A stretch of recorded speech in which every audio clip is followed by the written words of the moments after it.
In our past life, Xinyun died saving me. With his last breath, he clutched my collar desperately and spoke through gritted teeth, Lin Qingyue, if life could restart, I'd rather have never met you. He resented me for forcing him into marriage using my family's influence. He hated me even more for tearing him apart from his true love, which led to Qin Shuemei's tragic accidental death. To his dying breath, he refused to forgive me, using his death to paint me as a ruthless schemer in the eyes of the world. After his death, my family's Lin group went bankrupt within 6 months under the onslaught of malicious public backlash. My parents became targets of Qin Shuemei's vengeful fans and perished in a staged car accident. Consumed by despair and remorse, I leapt from the rooftop as Xinyun's parents hurled curses at me. When I opened my eyes again, I found myself back on the day Xinyun and I registered our marriage. This time, I won't repeat past mistakes. My first priority is to sever all ties between Xinyun and me, Lin Qingyue. Even if you force me to marry you,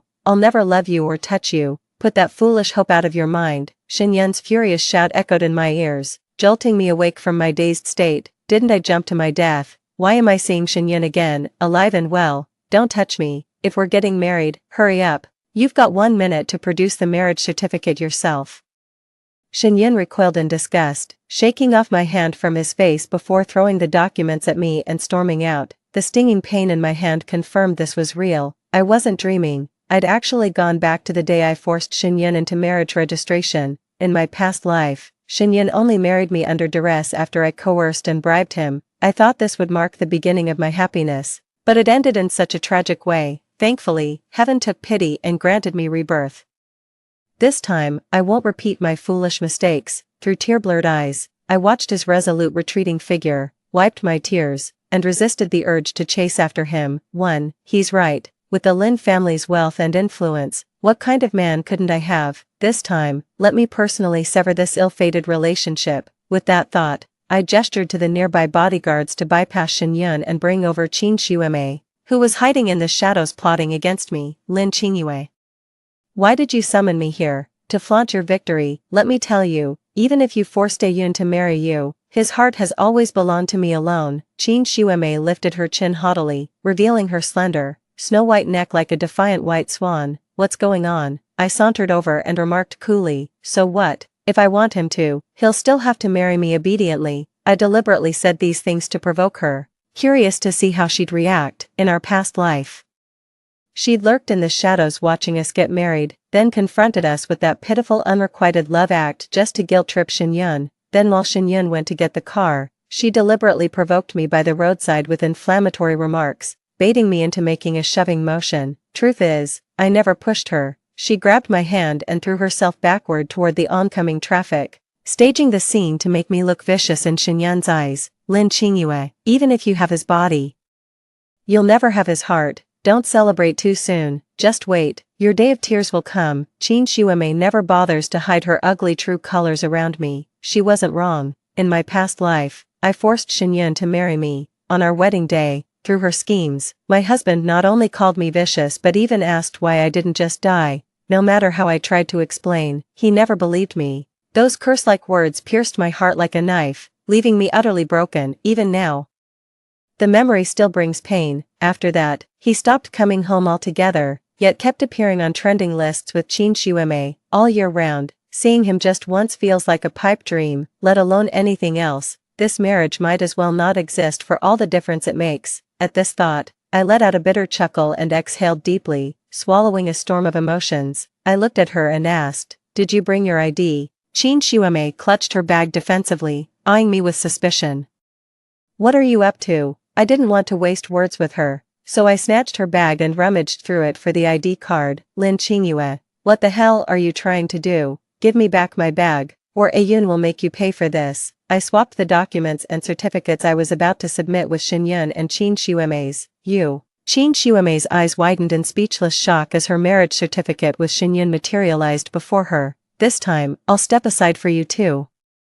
How you break this news to Xinyun is your call. Lin Qingyue, have you lost your mind? Clutching my aching chest while staring at those crimson marriage certificates, I forced a smile. Call me crazy then. After all, this is the only way I can completely sever all ties with Xinyun. What's taking so long? Lin Qingyue, are you quite finished? Stepping out of the marriage registration office, I thought Shen would have left already. To my surprise, he was still waiting outside.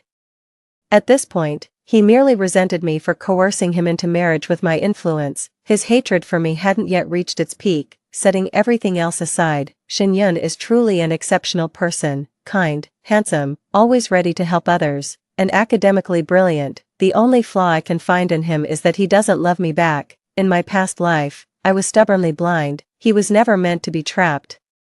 Yet I confined him in stagnant misery until he ultimately died saving me from an accident. How deeply must he have resented me to say he'd rather never have met me in his final moments? Maybe fate brought me back today to make me let go of this obsession and stop being foolish. With that thought, I composed myself, feeling a newfound sense of relief. Shen, life truly gave us a second chance. This time, let's pretend we never met. The price of loving you is too high. I simply can't bear it anymore. I know exactly how agonizing it is to be separated from the one you love. I've also witnessed firsthand how consumed by regret and self-blame he was after Qin Shuime's tragic death in our past life. In that case, I'll step aside for them. Lin Qingyue, who are you trying to fool with this pitiful act? Don't think your crocodile tears will soften my heart. Shen looked at me with mixed emotions.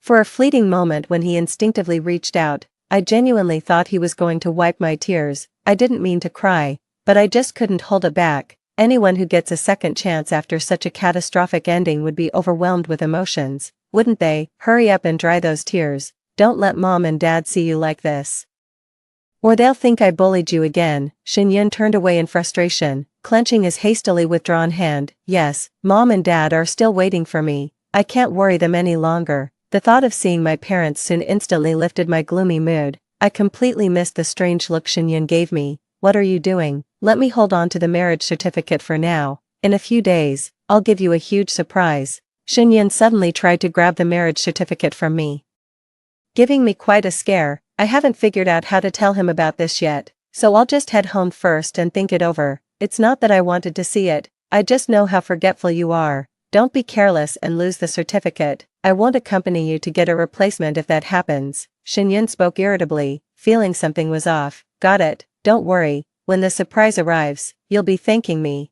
I don't want your surprises, just stay out of trouble from now on. Shen, thank you for saving me time and again. Believe it or not, I truly loved you in the past. I can't bring myself to hate someone who died saving my life, but with a lifetime of blood debt between us, fulfilling his final wish is the last thing I can do for him in this life. Lin Qingyue, I told you, I saved you not because I like you. I'd save anyone in danger. Stop reading too much into this. I know. So this time, as you wish, we'll be strangers.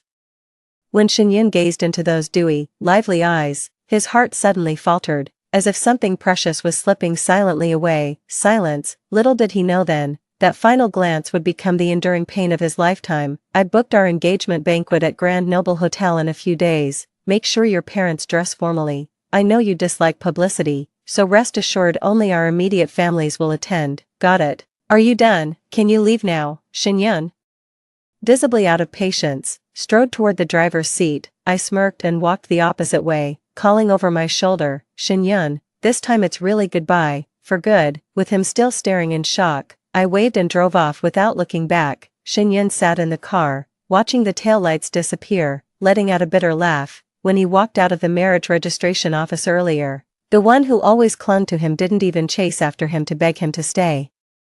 So this was her game all along. What a petty woman. In an unnoticed corner, Qin Shuime, who'd witnessed everything, chose this moment to make the call. Yun, are you alright? Why do you ask? Did something happen? No, Yun, I just wanted to ask about you and Lin Qingyue. We got married today. I'm sorry, Shuime, for only telling you now. You got married. Did Lin Qingyue say anything about it? What was she supposed to say? Or did she come to give you trouble, too? No. I just wanted to know how you feel about getting the marriage certificate today. Not really, it's just marriage. Consider it giving our parents some peace of mind. Alright, as long as you're not overthinking it. After hanging up the phone, Qin Shuime's anxious heart finally settled. She didn't know why Lin Qingyue would do such a thing, but she sensed there was more to it. Could it be she'd discovered something? As I rushed through the door, I collided headlong with someone. Ouch. What's this hard thing? My head still ringing from the knock. Lin Qingyue, a deep, magnetic male voice sounded above me. When I looked up, I found myself lost in a pair of mesmerizing eyes. Sweetheart, why are you back? Weren't you supposed to register your marriage with Shenyan today? Mom, Dad, I've changed my mind about marrying Shenyan, that's why I'm back. And who is this? I looked at the man before me, suddenly realizing he still had his arm around me, blushing. I took a few steps back. This is outrageous. Do you think marriage is some childish game? You can't just change your mind whenever you please. Thank goodness. So you didn't go through with marrying that Shen fellow after all. Before I could even speak, the handsome guy next to me got even more excited than I was. When he finally realized what was happening, his flustered blush made him look exactly like an adorable golden retriever, all soft and endearing. It wasn't until later that I realized he was actually that chubby little boy from next door who used to look like a New Year painting doll when we were kids. I remember how utterly adorable he was back then, all milky and sweet. Whenever we played house, I'd always insist on being the mom while he had to be the dad, but then his whole family moved abroad. The day he left, I cried my heart out. Who would have thought after all these years, he'd grow so tall and turn out this handsome? I barely had time to wipe my drool. My shallow tendencies were showing, when Dad already figured out what I'd been up to. Lin Qingyue, weren't you swearing you'd die before marrying anyone but Shenyan? Now you're letting her marry another woman. Are you trying to kill me? Ow, Dad, calm down, let's talk this through. Calm down. How can I possibly calm down? You switched people at the last minute. What the hell were you thinking? I had no other choice, Dad. My birth chart clashes with Shenyan's. If we marry, it'll bring disaster to our whole family. What nonsense. Looks like someone's asking for a spanking. Mom, help me. Cover for me quick. In my panic, I grabbed the nearest person and ducked for cover. Only when he firmly shielded me did I notice my mom watching us from a distance, caught between amusement and exasperation. Uncle Xiaoye must have thought this through carefully before acting, right? He suddenly turned to look at me earnestly, giving me a subtle wink. Seeing my father's livid face, I quickly tried to smooth things over. You're right, Dad. Please don't be mad at me, it's not good for your health. My mother chimed in at just the right moment. Weren't you the one worried Shenyan might mistreat our daughter after marriage? So why are you angry now that things turned out this way? You two just keep spoiling her. Look what you've turned her into. Though Dad said this, he was actually concerned I might have suffered some emotional distress. After my repeated explanations, he finally cooled down. If you don't want to marry, then don't. Our Lin family can certainly afford to keep you, just don't regret your decision later. Since my rebirth, many things have changed because of the differences in my actions. For instance, Shenyan actually took the initiative to call me, asking when I'd return and even offering to pick me up. I happened to see Qin Shuime's social media update, so I forwarded her location to him. After that, he never contacted me again. Naturally, I stopped reaching out to him and shifted my focus to the Lin family's internal affairs. Seeing me like this, my mother sighed and asked with concern, Yeah, have you really fallen out of love with Shenyan? Everyone had witnessed how deeply I loved Shenyan in the past. To be with him, I gave not just money and influence, but my whole heart. In my past life, my parents noticed how miserable I'd become after marriage. When they realized Shenyan would never love me back, they asked if I'd considered letting go. They said forced affection bears no sweetness. If it's truly hopeless, perhaps I should move on.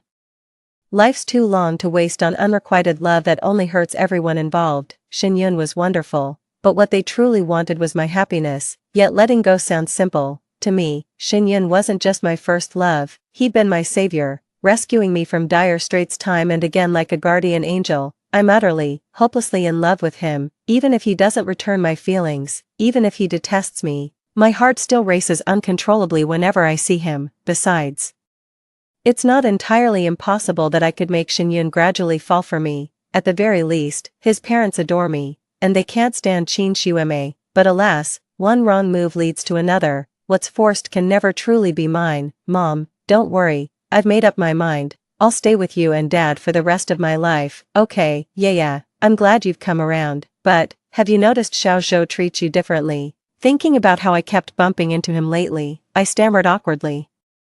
Does he? Originally, your father and I considered arranging a marriage with the Qi family. After all, you used to claim him as yours when you were little. Mom, it's just that later, when we saw how much you loved Shenyun, your father, and I decided to let it go. Alright mom, I don't want to think about anything now. I just want to spend time with you and dad, and I'd really love to have your homemade fruit milfai, of course. Sweetheart, I'll make it for you right away. The moment I turned around, I saw a tall figure standing on the balcony. Chixing Zhou, what are you doing on my balcony? Little Yuer's memory fails her. This connecting ladder was installed because you begged our parents relentlessly as a child, just so you could pester me at my place. That was all in the past. I won't bother you anymore. How heartbreaking. But no matter, if you won't pester me, then I'll just pester you instead. What exactly are you trying to do? Lin Qingyue, do you believe in reincarnation? My entire body stiffened as he enunciated each word. The reason you let Shenyun marry someone else wasn't due to astrological incompatibility. You've been reborn too, haven't you? I glanced back at the door, then pulled him along as I walked out. Come with me. At a quiet cafe, I finally asked, how could you possibly? Because in our past life, I returned too, on the day you got your marriage license, but you're wondering why you've never noticed me before, right? Chixing Zhou gave a bitter smile. Back then, your heart and eyes were only for Shenyun. What difference would my presence have made? I'm sorry, this isn't the time for apologies. He showed me a photo and asked, Xiaoyuer, Auntie said you're preparing a wedding banquet for this woman, is that true? I nodded while looking at Qin Xuemei's photo. Yes, what about it? 3. He told me with a grave expression. This woman is no good, I know, but what can I do when the groom set on her? Xuemei Qin's scheming nature wasn't some recent development. In my past life, I even caught a glimpse of her stepping out of a luxury car dressed provocatively. When I tried to tell Yunshin about it, Xuemei somehow sensed my intention and began sabotaging me with constant petty maneuvers in front of him. Yun kept taking her side every time, his annoyance with me turning into outright hatred. He finally warned me that if I kept pushing my luck, he'd file for divorce. Those were my darkest days, an existence worse than death itself. No one could bear being hated like this by someone they love. Disheartened, I was ready to give up, until Shenyun's parents knelt before me in tears, begging me to save him from being ruined by a woman like Qin Xuemei. Their tear-swollen eyes softened my resolve, summoning my last strength. I resolved to try one final time, but before I could act, Qin Xuemei's misdeeds were exposed to the world. Overnight, her innocent girl-next-door image completely crumbled, followed by an overwhelming wave of online harassment and vicious attacks across the internet. Soon after, she held a press conference looking visibly distraught, tearfully claiming the online reports were malicious slander against her. She also hinted that the daughter of a certain conglomerate, having failed to win someone's affection, deliberately spread rumors to tarnish her reputation and drive her out of the industry. The way she phrased it, even a fool could tell exactly who she was referring to. Back then, I had no idea she was harboring a shocking conspiracy against me and the Lin family. After this incident, Shenyun demanded a divorce and publicly admitted online that he was Qin Xuemei's alleged sugar daddy. Though he claimed their relationship was purely platonic, nothing escapes the internet sleuths. It was common knowledge during our college days that Shenyun had an unattainable crush. He and Qin Xuemei made a perfect match. His talent complemented her beauty, and their constant public appearances together cemented their status as the golden couple in everyone's eyes. Though they never made it official and Shenyun never verbally confirmed their relationship, this very ambiguity drove their shippers wild with speculation. So when netizens dug up that Shenyun was actually married to me, they took Xuemei's previous comments and ran wild with malicious fan theories. My family and I got swept into this scandal, becoming targets of public condemnation. After enduring daily horrors like being pelted with rotten eggs, spat on, and even stalked and beaten, I completely broke down. I called Shenyun in tears, demanding a divorce. I thought he'd agree without hesitation. But he said divorcing during this media frenzy would only fuel malicious rumors about Qin Xuemei. To protect her reputation, he chose to sacrifice me instead. My heart turned to ashes in that moment. All hope for him was gone. The Lin family and I kept facing vicious attacks, yet he never once stood up for me. Ironically, it was an unknown online group called Moon Guardians that quietly spoke up for us. That's when I realized forcing things never ends well. I wanted to end it all. But Qin Xuemei's tragic death spiraled everything out of control. The Lin family went bankrupt, my parents died, and I, who should have been the one killed in that street accident, became Shenyun instead. In the end, everyone called me vicious, saying I was the one who deserved to die. Even the Shen parents who adored me at first blamed me as the jinx who brought death upon everyone, overwhelmed by unbearable pressure. I climbed to the rooftop in despair and took that fatal leap. Xiaoyue, what's wrong? Qi Xingzhou's frantic voice snapped me out of those agonizing memories. It hurts so much, my heart is breaking, sobs. Even after returning to reality, I remained trapped in that abyss of despair and anguish, unable to free myself. Hush now. Don't cry. There's nothing to fear. I'm here. This time, I swear I'll keep you safe. Qi Hangzhou cradled me in his arms, murmuring words of comfort with a voice that carried unshakable resolve, soothing my shattered nerves. When my breathing finally steadied, he suddenly dropped to one knee before me, his expression more solemn than I'd ever seen. Little Moon, he whispered, will you marry me? His sudden move caught me completely off guard. Before I could say anything, someone rushed over and knocked him to the ground with a punch. Qi Xingzhou, Lin Qingyue. It wasn't until someone pulled me back that I realized the assailant was Shen Yun, with the furious look of a husband catching his wife cheating, his eyes bloodshot as he glared at me. So this is why you've refused to come home, fooling around with some random man. I slapped him across the face before rushing to help the other man up. Are you okay? Qi Xingzhou fluttered his long lashes, leaning against me with a pained expression. Little Moon. It hurts, I'll take you to the hospital. Lin Qingyue, I'm your husband, where do you think you're going with him? Shen Yun blocked my way, looking utterly devastated. Glancing at Qin Xueme nearby, I said, on our wedding day, you said we'd live separate lives. If you've changed your mind and want a real marriage, shall we go home and consummate it right now? Shen Yun flushed and pushed me away. Lin Qingyue, have you no shame as a woman? Didn't you claim to be my husband? Isn't it only natural for a wife to sleep with her own husband? Just as Shen Yun was about to speak again, Qin Xueme cut him off, not in the mood for further argument. I simply said, see you at tomorrow's wedding banquet and left. Go ahead and cry if you need to, no one here will laugh at you. As we left the hospital, Qi Xingzhou noticed my silence and patted my shoulder. You look pitiful enough, lean on me if you need to. Are you serious? I mean what you said about us getting married. Qi Xingzhou froze mid-step, his expression turning grave and earnest. My little Yue, coming back to marry you is what I've strived for across 2 lifetimes. I was shaken by the depth of emotion in his eyes, and finally asked him for more time. It wouldn't be fair to him otherwise. On the day of the banquet, Shen Yun rose before dawn, waiting in the parlor while counting the minutes, his gaze fixed on the door. By 11 in the morning. Only when his father summoned him to leave did he snap out of his trance. Has Lin Qingyue arrived? Mrs. Shen gave him a strange look. Didn't Qingyue tell us to meet directly at Xinghao Hotel for lunch? She didn't inform you. Breaking the awkward silence, Mr. Shen spoke with exasperation. Oh come now, that young lady's been single-handedly organizing this banquet. It's understandable if she missed notifying everyone. Let's go before we're late. Listen Yun, Qingyue is truly a good girl. Though she pressured you into marriage, remember our Shen family owes our current standing to her family's support. Don't make things too awkward later. Mrs. Shen had expected her son to storm off in a huff like he always did after such conversations. To her surprise, Shen Yun awkwardly muttered, got it, Mom, exchanging a knowing glance. Mr. and Mrs. Shen smiled in quiet contentment. A mother knows her son best. She could clearly see Shen Yun harbored no dislike for Lin Qingyue in his heart.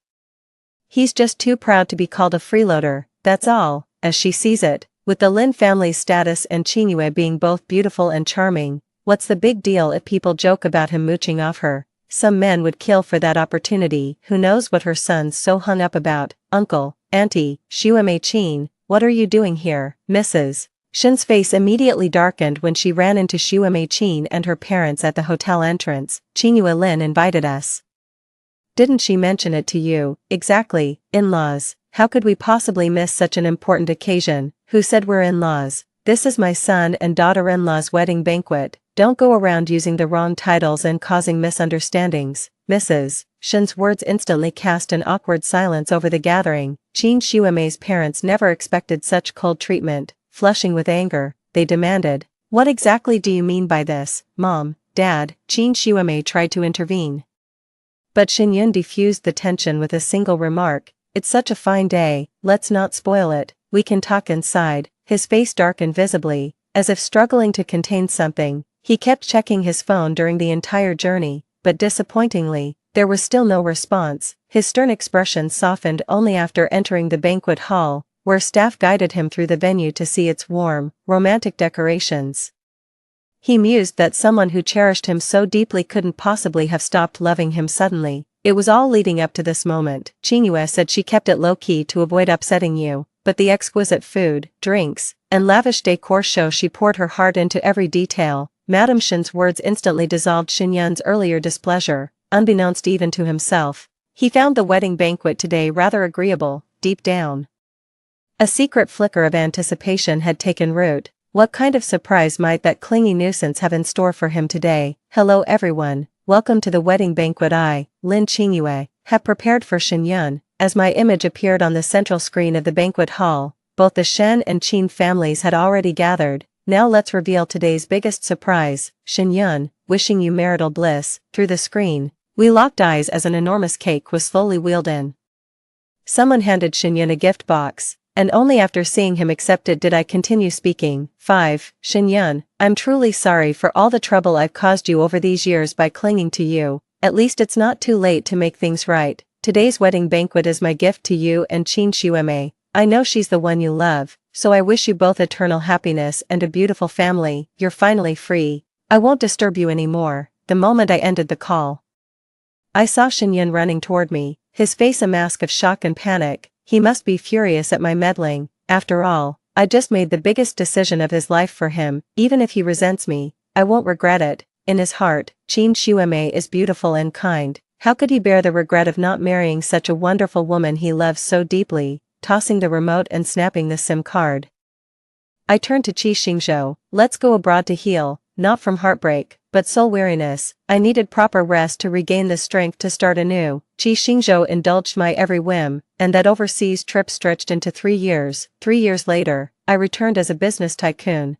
dominating the financial world with no equal. In my past life, I did sense the Lin family was being set up, but by the time I realized it, it was too late to turn the tide. Darling, trying to run away from me again, I should just lock you up. I'd just settled into my plane seat when a creepy voice sounded beside me. I massaged my temples in exasperation. Qi Xingzhou, have you no self-respect? A grown man clinging to a woman all day, how pathetic is that? Humph, the doctor said my stomach's weak. I'm meant to be a kept man, you know that perfectly well, sis. As he spoke, he deployed his usual trump card, puppy dog eyes brimming with manufactured misery.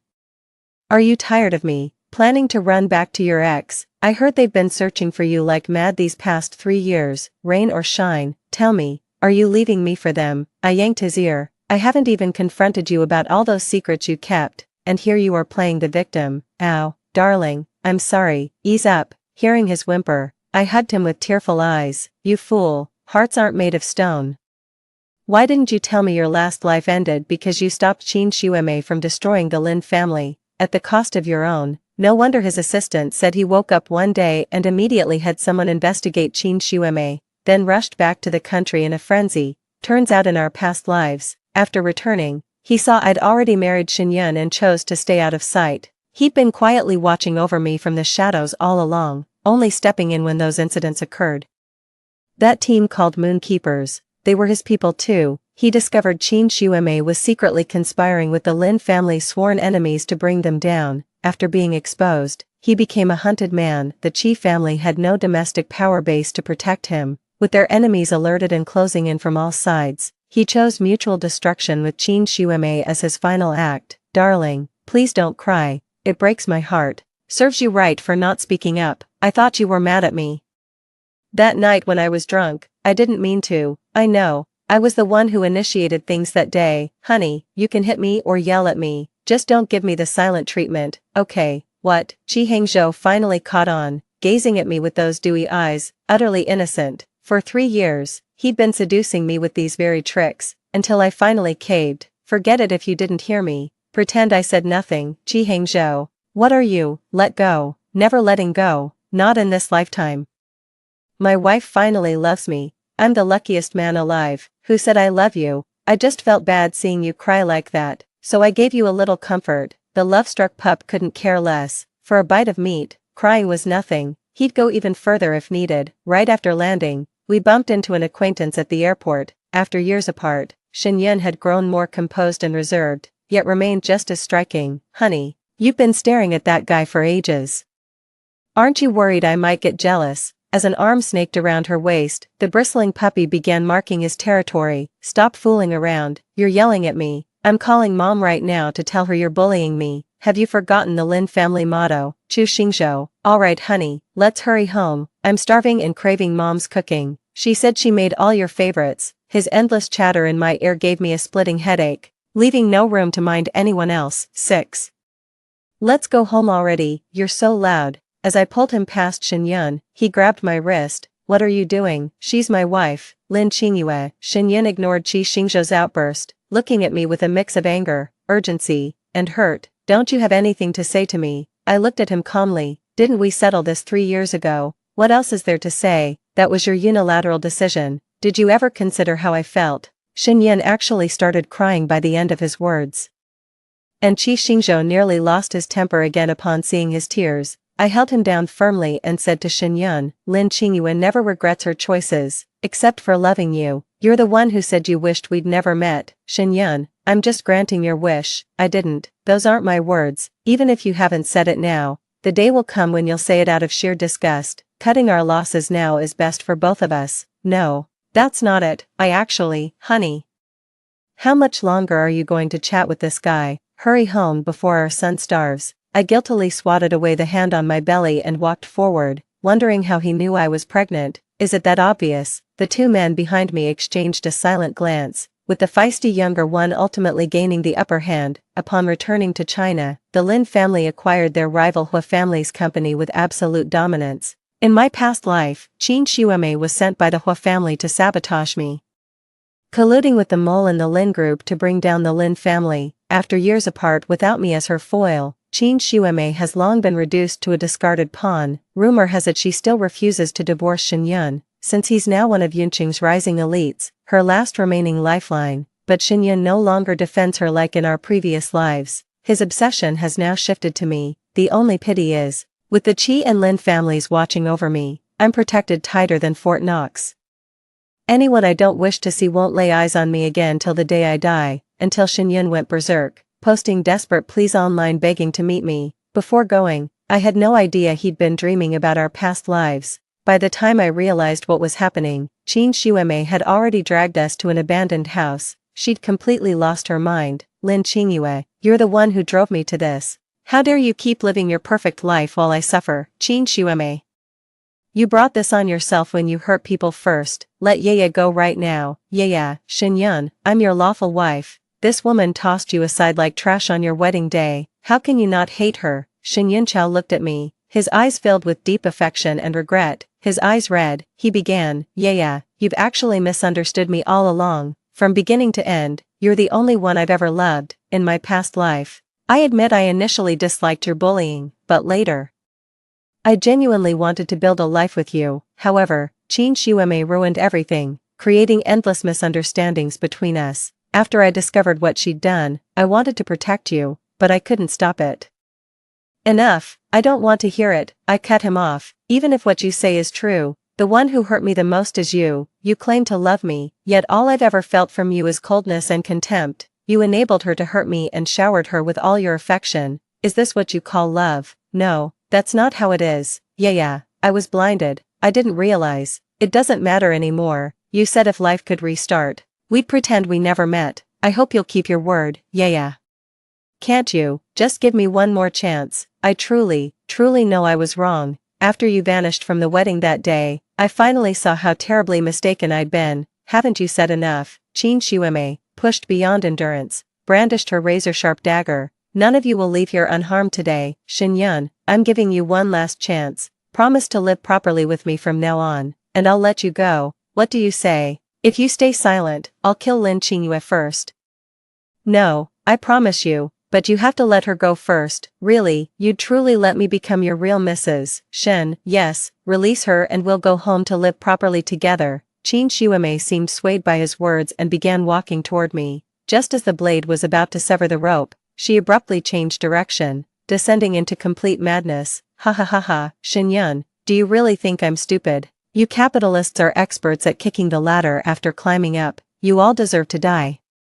Especially you, Lin Qingyue." With those words, she lunged straight for my heart with the dagger. Shenyan's eyes bulged with fury as he broke free from the ropes. A gunshot rang out the instant before the blade could pierce my heart. Then, deafening silence, Qi Hangzhou burst in with his men, trembling as he held me, his voice choked with emotion. Little you, I'm here." I slowly wrapped my arms around him, patting his back to soothe him. The next moment, he burst into tears, sobbing, "You scared me to death. Do you have any idea how terrified I was?" I sighed helplessly and coaxed him gently. "Don't you remember we practiced karate during those years abroad? If it weren't for worrying about your son, I'd have gotten away long ago." The sniffling man looked at me with red-rimmed eyes. "I think I just hallucinated." "Honey, say that again." "Hiss, Chixingzhao, my stomach hurts. Get me to the hospital now. We might lose your son." "Xiaoyue, don't scare me like this. Call an ambulance, quick." After this incident, the Lin family completely eradicated all potential threats. Shenyan's company was caught in the fallout, forcing him to sell the business and leave Yunqing with his parents. On the very day of my grand wedding with Qi Xingzhou, he had someone deliver an extravagant gift. That jealous someone quietly had it handled to spare my feelings, with gentle breezes and bright scenery. Everything heralds the beginning of happiness. The end. Story 2. Jiang Yanzhou had loved me deeply for 10 years, yet, in the 3rd year of our marriage, he was the one who cheated. Watching him blatantly favor that charming woman in his arms, turning me into a laughingstock among our circle, I decided to let him have his way. The day I got the divorce papers, his tone was filled with regret. "If I could go back to being 17, I would definitely not fall for you like a lovesick fool." Neither of us ever imagined that there would actually come a day when we would return to being 17. What was more terrifying was that it was only then I realized the person I truly loved wasn't him at all. Outside the Civil Affairs Bureau, looking at the divorce certificate I had just received a minute ago, and at the man next to me who seemed relieved, I suddenly felt very estranged. 3 years ago, when I had just married Jiang Yanzhou, he happily waived our marriage certificate, sharing it across all his social platforms. He said that marrying me was a wish he had since he was 17. Moments later, he leaned in close to me, his eyes twinkling, and whispered, asking if I could tear up the marriage certificate. By tearing it, we would have to stay together for life. Back then, despite being the CEO of a listed company, he could say such naive things. 3 years later, he felt the same way, because of the missing marriage certificate. He dragged me around for a long time to gather the necessary documents. Even in the sweltering heat, all he thought about was completing the paperwork quickly so he could divorce me, completely ignoring that it was my period, a time he knew I always found difficult. But now, he was doing all this just to justify things to another woman. "If you need any help in the future, you can still ask me," Jiang Yanzhou said, turning to look at me, his phone screen still displaying the unabandoned photo of our divorce certificate. I gave a bitter smile. "Are you going to share the divorce certificate across all major platforms too?" Jiang Yanzhou's smile faded, his tone impatient. "Don't be ridiculous, Shen Xiangyu, you have to allow everyone a chance to regret." I forced a smile, not responding to his comment. Yes, he had loved me for 7 years, and we were married for 3. Throughout those 10 years, he said he regretted them. He felt that the years he had devoted entirely to loving me were worthless, because he had loved me for 10 years, and I had only given him 3. I heard that the woman behind him also attended our high school and had liked him since then. Her 10-year unrequited love made Jiang Yanzhou reflect on his own decade. When he tirelessly pursued me, there was someone else deeply worried about him. It was hard not to be moved. So we're divorced now. I didn't say you couldn't have a chance to regret. Now you're free. I looked up at him, giving him a faint smile. "I'll be going first." Not wanting to be left behind again, I took the first step. "Shen Xiangyu, the love you give is really stingy," Jiang Yanzhou suddenly called out to me, his eyes mixed with emotions I couldn't decipher. No response was necessary. I chose to remain silent. The obscure darkness in his eyes cleared, leaving only a trace of aloofness as he slightly curled his lips. "Xiangyu, if I could go back to 17, I definitely wouldn't fall for you like a fool again. Too, honestly, fate is quite ironic. I don't know if it was to prove something or to uncover something hidden, but I returned to when I was 17, during my 2nd year of high school." My memories halted at the moment I heard Jiang Yanzhou's words, and the courage I had been gathering suddenly vanished. I had intended to say goodbye to him properly, but the moment I turned around, I still tasted the salty bitterness of tears, so much so that when a car suddenly appeared from behind, I didn't move out of the way in time, and all I could hear was Jiang Yanzhou shouting something desperately from behind. Jiang Yanzhou. I instinctively looked to my side, but that spot was now empty. Jiang Yanzhou's new seat was across the aisle from me. When I looked at him, he quickly averted his eyes as if afraid of any association with me. It seems he came back too. It was as if to prove what he had said, to sever ties with me. From my desk mate to just another classmate across the aisle. Shen Xiangyu, did you hear? Jiang Yanzhou seems to be planning to confess to someone. The girl with twin ponytails and a round face at the desk in front of me winked playfully at me. Jiang Yanzhou likes me. This was no secret. I clenched the test paper in my hand, smiling reluctantly and responded casually, but she wasn't satisfied with my reaction and pouted. Aren't you touched? What's there to be touched about? His first step back at 17 was to stop liking me like a lovesick puppy. I wanted to say this out loud but swallowed the words. I pointed to the empty seat next to me and pursed my lips. He's not confessing to me. He has moved on. The round-faced girl looked puzzled and was about to say something when Jiang Yanzhou's carefree voice suddenly came from the adjacent corridor. There was a delicate pink gift box on his desk, facing everyone's teasing. He finally spoke up. Yeah, I like Xiaoan next door. Any problem with that? The jeering suddenly stopped. Jiang, this is obviously for... The boy in front of me had just placed the pink gift box on my desk when his smile froze. Jiang, this... The boy stood awkwardly to the side, anxiously glancing at Jiang Yanzhou. Jiang Yanzhou glanced over in my direction, stood up, took the gift box from the desk, and said nonchalantly, brother made a mistake, sent it to the wrong person, won't happen again. Despite my efforts to avoid Jiang Yanzhou after returning, my friends from other classes weren't aware of what had transpired between Jiang Yanzhou and me. So much so that I was dragged into Xiaoan's birthday party by one of them, and upon seeing him there, I wanted nothing to do with him and turned to leave. I wasn't very familiar with Xiaoan, but we had met during a piano class over the summer. After a moment's thought, I decided to stop and wished Xiaoan a happy birthday. Xiangyu, stay and have a piece of birthday cake. You can't say no to the birthday girl. Before I could answer, she linked her arm through mine, pulling me inside with a smile that curved her eyes. Try some of the snacks on the table first, they're delicious. Though a bit too sugary, who knew Jiang Yanzhou, with his rough exterior, had such delicate hands. My gaze fell on the small cookies on the table. It was a familiar taste. I have a sweet tooth, and desserts outside usually taste bland to me, always leaving me dissatisfied. Desserts aren't essential, I could live without them, but Jiang Yanzhou didn't see it that way. He was good at loving someone, he wasn't particularly attentive, hence his hands often bore marks from oven burns. He didn't care.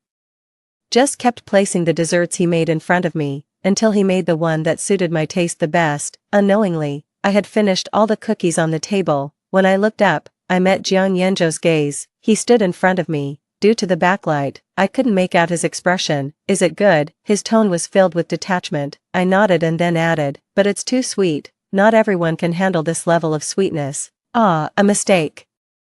I pinched the remaining half of the cookie in my hand, took another bite, but couldn't taste anything anymore. A friend who had been mingling around came back to sit beside me, seemingly uneasy, as if he had learned something. Xiangyu, I'm really sorry, I didn't know about the situation between you two. Xiaoan is a new friend of mine. I thought bringing you along would liven things up. I shook my head and forced a smile. It doesn't matter. Jiang Yanzhou and I aren't together.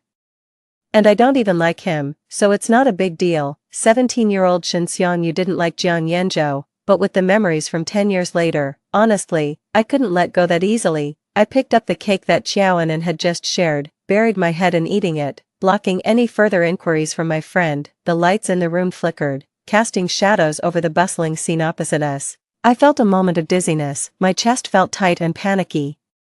Just as I stepped onto the balcony, I saw Jiang Yanzhou embracing Xiaoan, his face full of tenderness, and I didn't realize before how much you liked me and how hard it was for you. That won't be the case anymore. He was embarking on a new decade. This decade, he would start afresh with the girl he mutually liked, a reciprocal decade. He probably wouldn't regret it anymore, for it was only after that incident that I fully realized, returning to 17, I couldn't change anything anymore. Jiang Yanzhou had chosen a new start, and I was just reliving Shen Xiangyu's life at 17. at 17, Shin Xiangyu and Jiang Yanzhou were just two unrelated, parallel lines, so I began to openly pay attention to Jiang Yanzhou and Xiaonin's life. I must say, Jiang Yanzhou indeed turned out to be an extremely qualified lover. Xiaonin liked roses, so he ran to every flower shop outside the school to find the best bunch. Xiaonin liked the pastries from the west side of the city, so he woke up early to buy them and rushed back for morning study. Whatever Xiaonin wanted to do, he did with her, without any complaints, extraordinarily considerate, just like how he pursued me back in the day. Watching the two of them supporting each other across from me, I was momentarily mesmerized. Xiangyu, what are you thinking about? The class monitor waved a hand in front of my eyes, worry filling his gaze. Why do you seem so distracted lately? Haven't you been resting well? I shook my head, glanced at the rising sun, and changed the subject. Let's leave early, it's going to get hotter later. This was a class-organized outing, a biannual event, and this time we had chosen hiking. Everyone could invite friends from other classes, so Xiaonin was also part of this outing. From time to time, Xiaonin would pull Jiang Yanzhou over to chat with me. She had heard from others that I had a good grasp of literature, so after encountering some unfamiliar characters on the mountain rocks, she came to me for advice. Gradually, more people gathered around, placing me at the center. Eventually, Xiaonin was squeezed out. As if she had seen some unseen script, she quickly latched onto my arm, keeping me by her side. Xiangyu, you're so impressive. Looking at the sincere admiration in her eyes, I felt embarrassed to pull away from her grip, so the scene became her holding onto my arm, holding Jiang Yanzhou's hand. I found myself unable to avoid his occasional glance when he looked up at Xiaonin, only to hurriedly avert his eyes. Xiangyu, I want to go over there and take a look. Would you like to come? She asked, pointing to another peak. I was too exhausted to entertain the thought and politely declined. I'll just sit here and wait for you guys, I said, shaking my head. There were a few pavilions halfway up the mountain for the convenience of tourists. The breeze that swept through relieved some of the heat from the climb. Oh no, my oranges. Suddenly, a shout came from behind, followed by the sound of oranges scattering and rolling in all directions. I quickly got up to help pick them up, but as I reached for the last one, my hand touched another that was pale and slender. I'll take care of this, he said, his voice clear and familiar, though I couldn't quite place where I had heard it before. My heart uncontrollably started pounding. Clutching the orange tightly, I instinctively looked up, but my body suddenly froze, rendering me immobile. Are you feeling unwell? He asked, bending down to meet my gaze, revealing the face hidden behind his jacket. Fragments of memories rushed forward in my mind. The night after the college entrance exams. A scene filled with blood, a young boy in a white shirt, a confession that never came. These intermittent images flickered through my mind like a slideshow. Nanyu. I barely managed to utter the name, realizing I was on the edge of losing control. You know my name, do we know each other? He asked, surprised, his eyebrows slightly raised. I raised my hand, wanting to touch him, fearing all this might be an illusion. Suddenly, I heard Xiaonin's voice from behind. Yanzhou. Why do you look so pale? I didn't realize when Xiaonin and Jiang Yanzhou had returned. Jiang Yanzhou looked terribly pale, a stark contrast to the memories that had just resurfaced in my mind. That summer after the exams, Nanyu had died, leaving a profound impact on me. I suffered from post-traumatic stress disorder that year, avoiding anything related to Nanyu. It was only later that I buried him deep within my heart and completely forgot about him, but as the buried memories re-emerged, I was horrified to realize the person I had fallen for at 17 was not Jiang Yanzhou at all. As for the beginning of my relationship with Jiang Yanzhou, I hardly know where to start. That summer, when I suffered from post-traumatic stress disorder, Jiang Yanzhou stayed by my side. His affection for me during high school was obvious to everyone. But affection is not something that can lead to a happy ending just because one wishes it so. I didn't return his feelings, yet he didn't give up. All I could do was not respond to his advances. Throughout that hazy summer, Jiang Yanzhou stuck by me, red-eyed, never missing a single therapy session. He even gave up his preferred university to apply to the same ones I did. For my sake, through numerous therapy sessions and with the help of medication, I gradually recovered, forgetting the cause of my illness. For my well-being, my family gathered and burned everything related to Nanyu without my knowledge, leaving a blank in my memory that I could never recall. Even after Jiang Yanzhou went to university, he continued to pursue me relentlessly, cutting off any potential romantic relationships with other men. To me, the gender of my partner never really mattered. I realized that I didn't feel any romantic excitement towards the guys. Subconsciously, though, I always felt I owed Jiang Yanzhou something. He shouldn't have devoted himself to me so completely. He was kind to me when I was sick. And I had gently suggested that he try liking someone else, but because of those words, he got angrier at me than he ever had before. I never dared to bring it up again. He pursued his path, I fled mine. I kept thinking that maybe one day he would start liking someone else, maybe he would get tired of chasing and give up. I swear I've never seen anyone so stubborn and brave. But Jiang Yanzhou pursued me relentlessly for 7 years, with all the big and small things accumulating. Even an iceberg would melt, let alone a person. We skipped dating and went straight to marriage. On the day we registered our marriage, he wore an expensive suit but cried like a child, yet the man who loved me like that started complaining 3 years later that I took too long to love him back. He began to feel that his 10 years were wasted, so we started arguing endlessly. Things began to spiral out of control, and eventually, he cheated on me like those other men.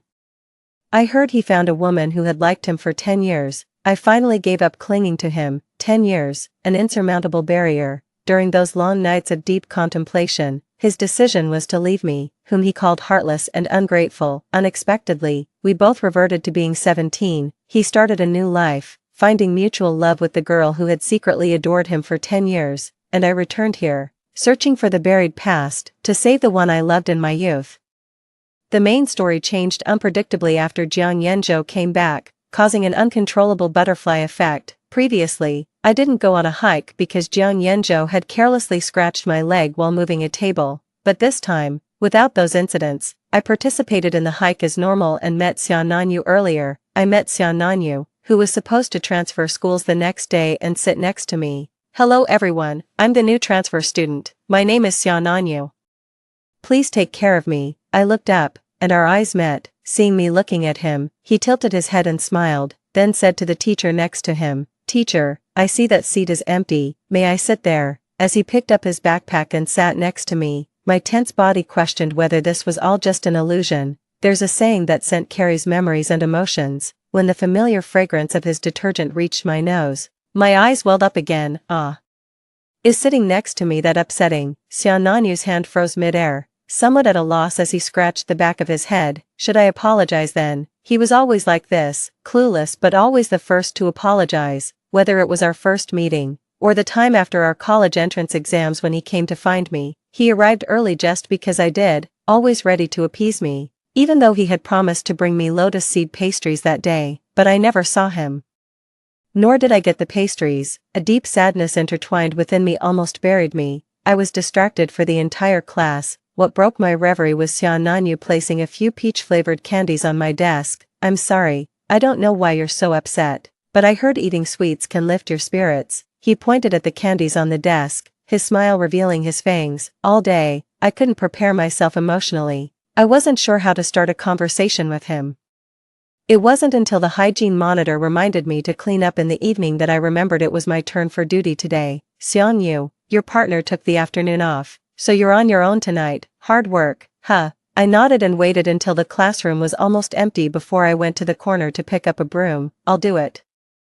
"You wipe the blackboard. I haven't scheduled the duty roster yet." Before I could react, a hand reached out from behind me, and Xiao Nanyu took the broom straight from my hand. Just then, a boy drenched in sweat from playing basketball returned to the classroom to grab his jacket and whistled towards the back door. "Jiang, aren't you leaving? Waiting especially for me, huh?" Following his gaze, I saw Jiang Yanzhou standing by the window at the back door. It seemed that he caught my look. He glanced at me briefly, then nonchalantly shifted his eyes away. "I'm waiting for Qiaonan, she's on duty today. I'll go ahead, we'll play ball together tomorrow." He picked up his bag, slung it over his shoulder, and walked out. "I've got it." Before I knew it, Xiao Nanyu had finished sweeping the floor and had taken the blackboard eraser from my hand, focusing on wiping the board. "Looks like this duty shift, I didn't do anything." His flurry of actions left me feeling a bit embarrassed.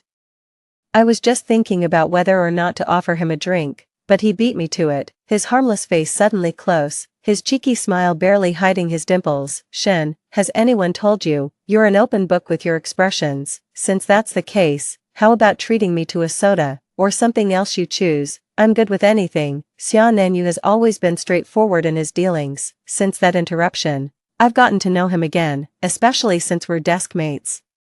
Seeing each other all the time, maybe it's because we met the day before he transferred here, and the next day he became my desk mate. He always felt that we were fated to meet, so he was more affectionate with me than with others. I'll treat you to a drink. I'm a boarding student, and he's a day scholar. There's a milk tea shop outside the school gate that's really good. I love their strawberry fruit ice. Looking at the ice cube still not melted in the cup of milk tea in front of me.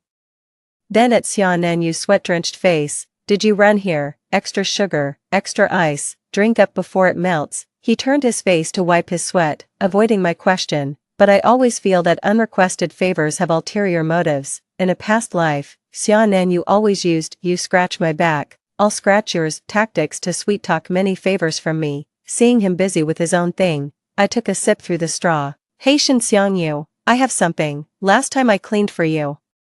You treated me to a drink, this time I treat you to a drink. Do you have to agree to a condition for me? Familiar give and take. With memories of his past behavior, it's hard not to be soft-hearted. Agreed. Seeing no objection from me, joy sparkled in his eyes. Last time we went hiking, you were surrounded by people saying you have deep insights into literature. I haven't experienced it yet. How about accompanying me to climb the mountain near my home next weekend, just to me alone?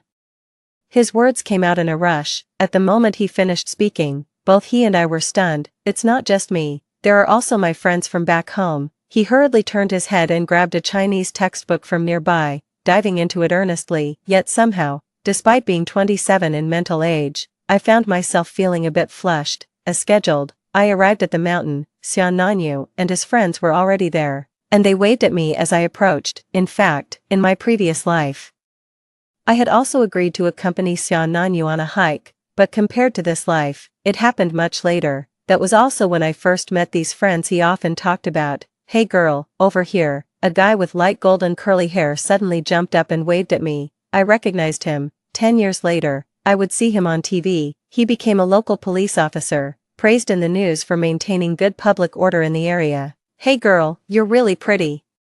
No wonder our brother Jiang last time on the mountain. You must be thirsty. Xian Nanyu, expressionless, shoved a bottle of water, already opened, into the curly-haired guy's mouth. Let's go. The others just smiled and said nothing, except for the curly-haired guy who was sputtering something unintelligible after choking on the water. He's always so noisy, just ignore him. Xian Nanyu placed a sun hat on my head as he spoke. This week's weather was much hotter than the last time we went hiking. Halfway up the mountain, our water bottles were already empty. Xian Nanyu sent the curly-haired guy to buy more water at a shop, with one of us taking a detour to the restroom. Only a quiet boy who only spoke to ask about unfamiliar words remained, sitting silently beside me in the pavilion. Seeing me look at him, he suddenly paused while cleaning his glasses and stared directly at me. Just when I thought this reticent person would ask some incomprehensible question, he suddenly spoke up. Xian Nanyu mentioned he met a girl who seemed clueless but was really cute during his last hike. That was you, right? Quite the silent type. Xian Nanyu has been my brother since childhood. His family had some issues, so he transferred schools. He can be a bit quirky and likes to play mind games sometimes. We can tell he has feelings for you. I'm not saying you should indulge him, but if it's meant to be, he'll manage to cheer himself up. The more I heard, the more it sounded like he was entrusting something to me. Although I already knew about my future relationship with Xian Nanyu, now was certainly not the time for romance. Just as I was wondering how to respond, Xian Nanyu returned. We finished the hike without any more breaks, and I surprisingly discovered that Xian Nanyu was not ignorant of those words. In fact, he knew some of them even better than I did. After parting ways with his friends and facing my questioning look, he avoided my gaze. I'm going to the store to buy some things. After he ran off, I sat down on a bench by the roadside. Suddenly, a familiar voice came from behind. When I turned around, I saw Xiao Anan being held in a boy's arms. They were kissing. Xiao Anan had her eyes closed, and the expression on her face showed she wasn't being forced. She was enjoying it. The boy's eyes looked a lot like Jiang Yanzhou's, but he wasn't Jiang Yanzhou. Really? You didn't know that Xiao Anan and Jiang Yanzhou broke up a while ago? The person in front of me saw my puzzled expression, covered her mouth in shock, and whispered, Xiao Anan was just being spiteful with the guy she liked. It just so happened that Jiang Yanzhou got involved and ended up being her target for venting anger. We all knew about it, but who would dare to say it openly? That'd be like asking for a beating from Jiang Yanzhou's fists. Alright, let's drop it, don't say I told you. The person glanced in the direction where Jiang Yanzhou usually sat. And seeing that he wasn't there, she turned back around, relieved. At this moment, I couldn't quite decipher my feelings. It wasn't until I ran into Jiang Yanzhou again at the staircase corner. Due to Xian Nanyu's appearance, I hadn't paid attention to anything else recently. Jiang Yanzhou looked considerably worn out. As he passed by me, his hoarse voice called out my name, Xiang Yu. I regret it again, feel like laughing. Do you want to laugh at him thinking he had started a precious new relationship, only to end up playing the fool? I opened my mouth, but no words came out. I just felt sad, mixed with a slight gratitude towards him. If we hadn't reached that point, I might have been trapped with Jiang Yanzhou in that twisted love, tormenting each other till old age. There was no way I could turn back to 17 again. I would have completely forgotten Xian Nanyu, forgotten a lover as insignificant as grains of sand in the gaps of time. He would have been erased without a trace. I moved forward, but what about Xian Nanyu? Was he destined to remain in that summer after the college entrance exam? Jiang Yanzhou, life doesn't give you many chances to regret. Heaven gave you one. No matter what the road ahead looks like, just keep moving forward. With his head down, Jiang Yanzhou suddenly looked up at me, his eyes bloodshot and frightening. At that moment, he must have guessed that I had returned as well. Only by doing so could I shatter his last illusions, letting him understand how deeply the 27-year-old Shen Xiangyu was hurt by him, that their relationship was already torn into an insurmountable chasm, unable to cross over, unable to come through. It's not like that, Ayu. I was too jealous. I always wanted you to love me more. I didn't expect things to turn out this way. Ignoring him, I walked past him, around the next corner. I thought I heard his crying. I think the 27-year-old Jiang Yanzhou finally realized that he had misused his love back then, a love even more intense than when he was 17, but repeatedly made mistakes, to the point of no return. That, perhaps, was the best revenge on himself. After the college entrance exam, I plunged into panic again. In my previous life, Xian Nanyu died on the night he was supposed to confess to me. Before the last college entrance exam, he told me he had something to say after the exam and asked me to wait for him by the small pond near my home. His heartbeat had already betrayed everything, but I obediently nodded, ready to face the confession that would finally tear through the veil. However, as the appointed time approached, I never saw his figure. Already somewhat annoyed, the chirping of the cicadas outside the window became even more irritating, and I couldn't help but call him to hurry him, but I didn't expect that it would be the first time I lost my temper at him, and also his last time soothing me. He had planned to buy some oranges from an old lady's roadside stall, but unexpectedly, he encountered a robber threatening her with a knife and decided to intervene, only for the robber to actually stab him. The knife went deep.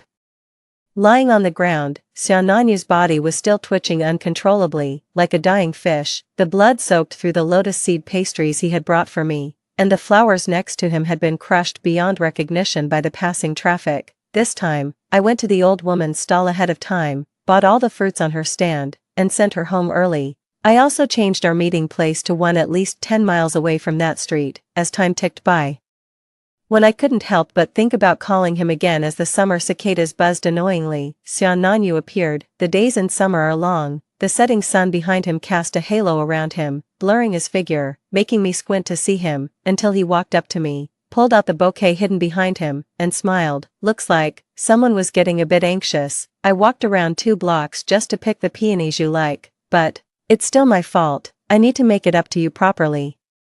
Right, my girlfriend. I enrolled at the same university as Xian Nanyu. From then on, Xian Nanyu embarked on his new college life, and I, finally holding the hand of the one I loved, filled the void in my heart and started my own college journey. But for some reason, Jiang Yanzhou also applied to my school. There were better schools he could have chosen for his major. In our past life, he came to this school because of me. But what about this life, setting aside all other reasons?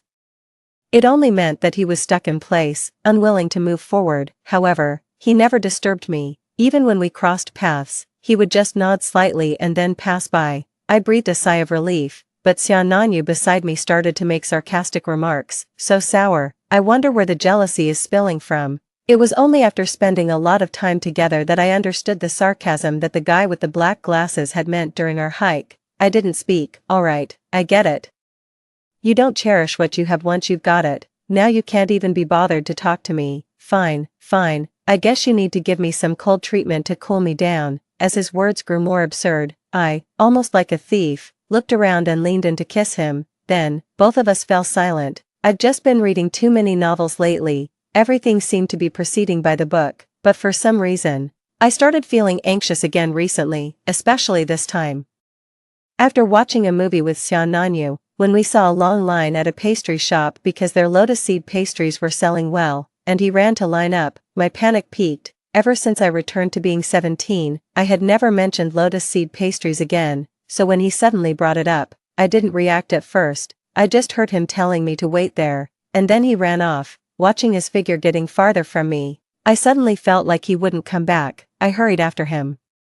But perhaps out of excessive fear, my limbs involuntarily softened, tears uncontrollably welled up. Just then, Xiangyu, what's wrong? Jiang Yanzhou appeared out of nowhere, and seeing him was like seeing a lifeline. I grabbed his arm and gasped for air. Can you find Xiananyu for me? He went to that pastry shop ahead to look for Xiananyu. My heart was suspended mid-air, my chest kept spasming, and even breathing became difficult as my vision filled with an overwhelming red. Don't worry. I'll go now. Jiang Yanzhou, alarmed by my state, helped me to a roadside seat, then ran towards the shop. My heart was still hanging. A distant scream suddenly pushed my heart to my throat. Someone shouted, "Someone's dead," and the crowd instantly stirred. My vision suddenly twisted, as if the world had crumbled into a ball of paper, and I suddenly couldn't breathe. The next second, I was engulfed in darkness. Ayu. Someone was calling me urgently. When I opened my eyes, the first thing I saw were Jiang Yanzhou's bloodshot eyes. There was a loud crash in my heart, and a string in my mind snapped. Ayu, Xiananyu is not dead, don't worry. Just a second before I could break down, Jiang Yanzhou spoke first. He's okay, Ayu, can you give me some time, I'm begging you. For some reason, there was an indissoluble sadness in Jiang Yanzhou's eyes. It was as if he would disappear into thin air the next second. At that moment, I swallowed the words of refusal. Ayu, in those 3 years we were married, did you ever love me? Not as a substitute for Xiananyu. He emphasized the word substitute, but at that time, I had completely forgotten about Xiananyu. So how could there be talk of a substitute? Jiang Yanzhou, after the treatment in my previous life, I never remembered Xiananyu. It wasn't about being a substitute, not at all. Suddenly, Jiang Yanzhou collapsed into a chair, tears seeping through his palms and winding down his arms. But why did you accept my confession when I gave you a scrapbook? I've given you homemade cookies, carefully selected bouquets, concert tickets of your favorite stars, fireworks prepared for you on New Year's Eve, so much. So why did you accept my confession when I gave you that scrapbook? The scrapbook. Suddenly, I remembered that Xiananyu had also given me a handmade scrapbook before our college entrance exams. Jiang Yanzhou's affection finally got a response, but he mistakenly thought that I had subconsciously remembered Xiananyu, and that's why I accepted his confession. All these misunderstandings, unsaid, made one feel helpless. Ayu, I can't move forward anymore. He suddenly stood up, gently covering my eyelashes with his hand, uncontrollably trembling. I heard him suppressing his sorrow, using the last of his gentleness. Ayu, it's time for you to wake up. 14. Xiananyu. When I opened my eyes again, I realized that everything was just a dream. Xiangyu, you're awake. Xiananyu hurried over to help me, but quicker than his hands was the redness in his eyes. I shouldn't have left you alone to buy the lotus seed pastries. It was my mistake. Seeing him about to apologize again, I playfully pinched his hand. It was a real touch. Xiananyu had survived. The accident we avoided after the college entrance exam had replayed now. I heard that the criminal had been caught by the police. However, thinking of that bizarre yet real dream, a bad premonition welled up inside me. Did Jiang Yanzhou die? Xiananyu glanced at me, then turned away. Speaking with difficulty, the criminal was targeting me. I didn't notice him approaching from behind until it was too late. He had already struck, and Jiang Yanzhou. So even though Jiang Yanzhou came back and changed what had happened, triggering countless inexplicable butterfly effects, the main storyline never changed. This time, Jiang Yanzhou was left behind. He took the hit meant for Xiananyu. No wonder he kept telling me he couldn't move forward. He wanted me to be happy this time. I think this time, I can definitely fulfill his wish. 15. I had only fainted and was not seriously harmed, so I was discharged from the hospital after 3 days, but Xiananyu, ever cautious, was overly protective, treating me like an ancestor. Take it easy, watching him bustling behind me. A mischievous thought suddenly crossed my mind. I winked at him teasingly and joked, "Are you that worried about me? What if I fainted in the dorm and my roommates weren't there? You know what, Nanyu? Why don't we just move in together?" I was only half serious. But he fell silent again, his ears and neck flushing red. Oops, he took it seriously again. We didn't end up living together in university, but right after graduation, we started living together without declaring it openly. Being adults, our needs were quite significant, especially since I got back the love I thought I had lost. I only learned to cherish it more, particularly in being overly enthusiastic in certain aspects, like now. He held onto his pants tightly, guarding his belt, watching me with a wary expression. "What are you doing? It's already over. Besides, I have to go to work now." Seeing that I was upset, he would come over, kiss me tenderly and say, "Be good, wait for me tonight." His work hours were unstable, so sometimes, I would get so bored that I'd turn the house upside down. Unexpectedly, I actually found something. Xia Xiaogo's diary, 2002, 8:30, climbing a mountain. I met a girl with a cute tuft of hair sticking out on her head, irresistibly cute. I couldn't help but keep staring at her. Later, at the pavilion halfway up the mountain while helping others pick oranges, I met her again. I am a materialist, but when she called out my name, I actually felt that it must be fate destined by the heavens. I vaguely remember that in his previous life, he also had the habit of keeping a diary. When his diary accidentally fell to the ground, and I picked it up for him, the wind just happened to flip to that page. Moved to a new school. Feels so boring here, except for my new desk mate. Her tuft of hair is super cute. I really want to be her friend, maybe even more than just friends. Back to being 27 years old. Beep beep beep. Amidst the noise, I opened my eyes only to see the life monitor of Jiang Yanzhou next door emitting a frantic alarm sound, then flatlining. He was gone. The last memory I had was of a disturbance in the crowd, people shouting about a dead person, and then I returned here and opened my eyes. According to the doctors, we had been in a coma for 3 months and were at risk of becoming vegetative at any time, but now, I am awake. Jiang Yanzhou didn't make it. At his funeral, Qiao Anan also came. "I'm sorry." She looked pale, pulling a faint smile at me. "If it weren't for me, you two wouldn't have reached the point of divorce, nor would such a painful event have happened. Condolences." But I knew, with or without her, Jiang Yanzhou and I would have reached this point. Too many bombs were already buried in Jiang Yanzhou's heart, and the misunderstandings about me were growing,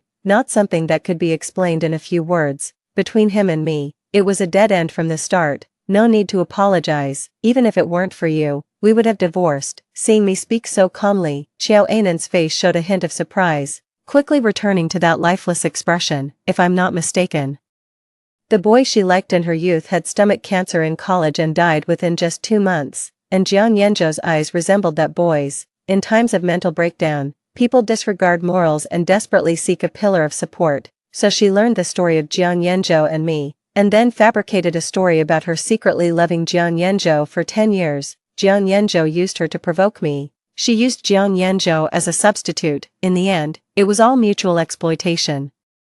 But the one who truly got hurt was me. So even after Jiang Yanzhou's death, I cannot forgive him on behalf of my 27-year-old self. Qiao Anan placed a bunch of chrysanthemums down and whispered condolences to me before she turned and walked away. Honestly, I don't feel much emotional turmoil right now.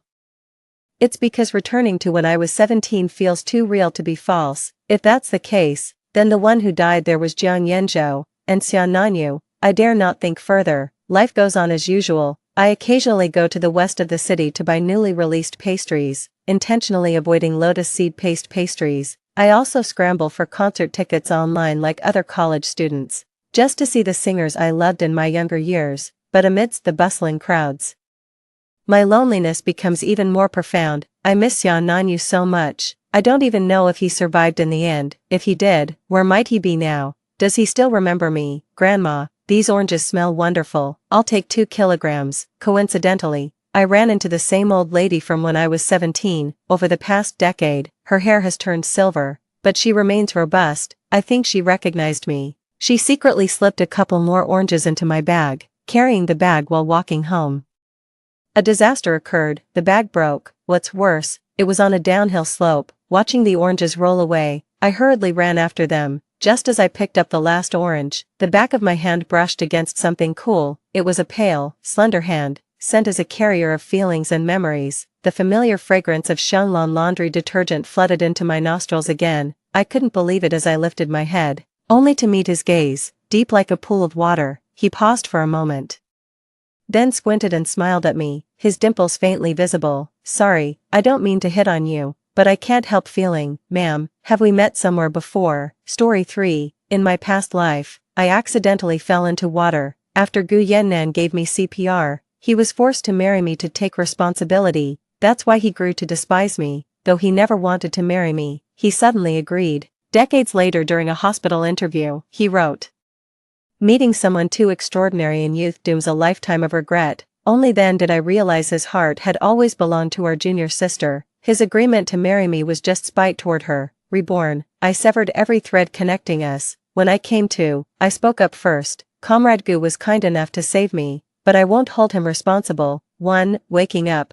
I found myself lying in bed staring at a white ceiling, the sharp smell of disinfectant hanging in the air. The sound of an argument reached my ears. "You've taken advantage of my daughter. How's she supposed to marry anyone now? You must take responsibility and marry her." Gu Yannan stood in the corner wearing a white lab coat, his tall, straight figure and handsome face impossible to miss. With his striking looks, educated parents, and prestigious career, he was the most sought-after bachelor in the entire compound. There wasn't a single girl who didn't have a crush on him growing up. When I realized I'd returned to my 22-year-old self, tears of joy streamed down my face. Gu Yannan and I grew up in the same compound, since my father had helped raise his. His family arranged a childhood betrothal between us out of gratitude. My eyes fluttered open, still damp at the corners, as I called out hoarsely, "Mom." Gu Yannan noticed the tears at the corner of my eye and let out a cold laugh. "Auntie, when I performed CPR on Xiaoyao, I wasn't trying to take advantage of her.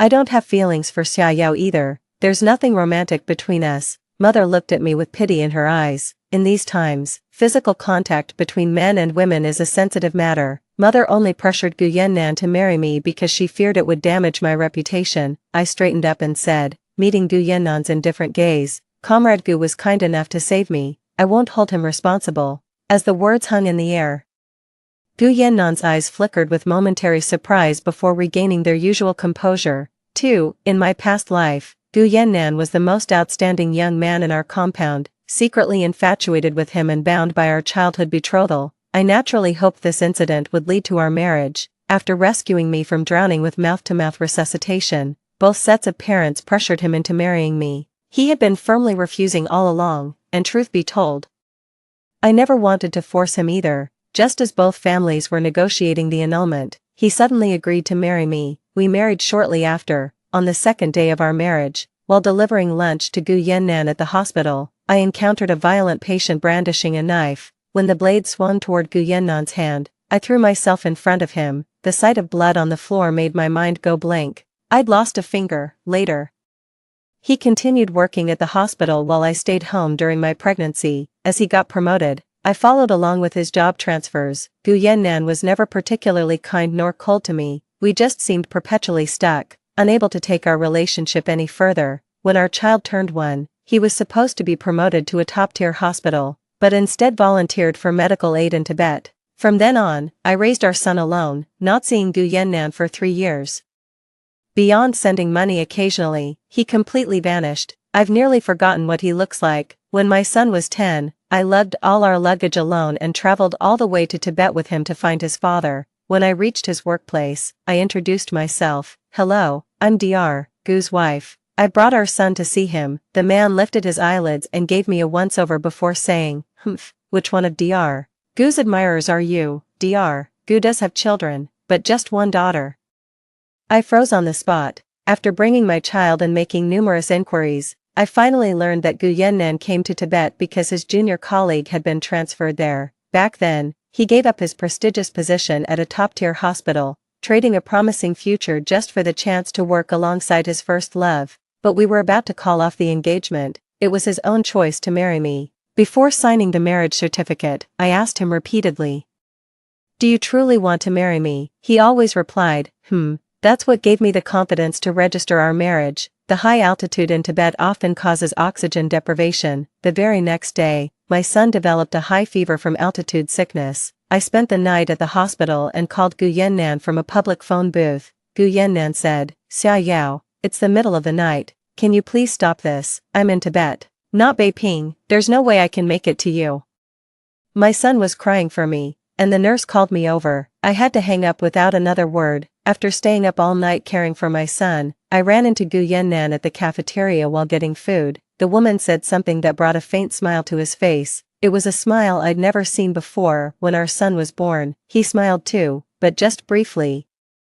Not a joyful smile, rather one of relief. This woman must be Liang Xia, his junior fellow apprentice. Liang Xia took her seat while Gu Yannan brought over 2 meal trays. I didn't even have time to stop and confront him about why he lied to me. Rushed back to the ward to care for my sick son. The nurses administering my son's 4 were chatting. Dr. Gu and Dr. Liang make such a perfect couple. Dr. Gu picks up their daughter every day, giving Dr. Liang free time to hang out with friends.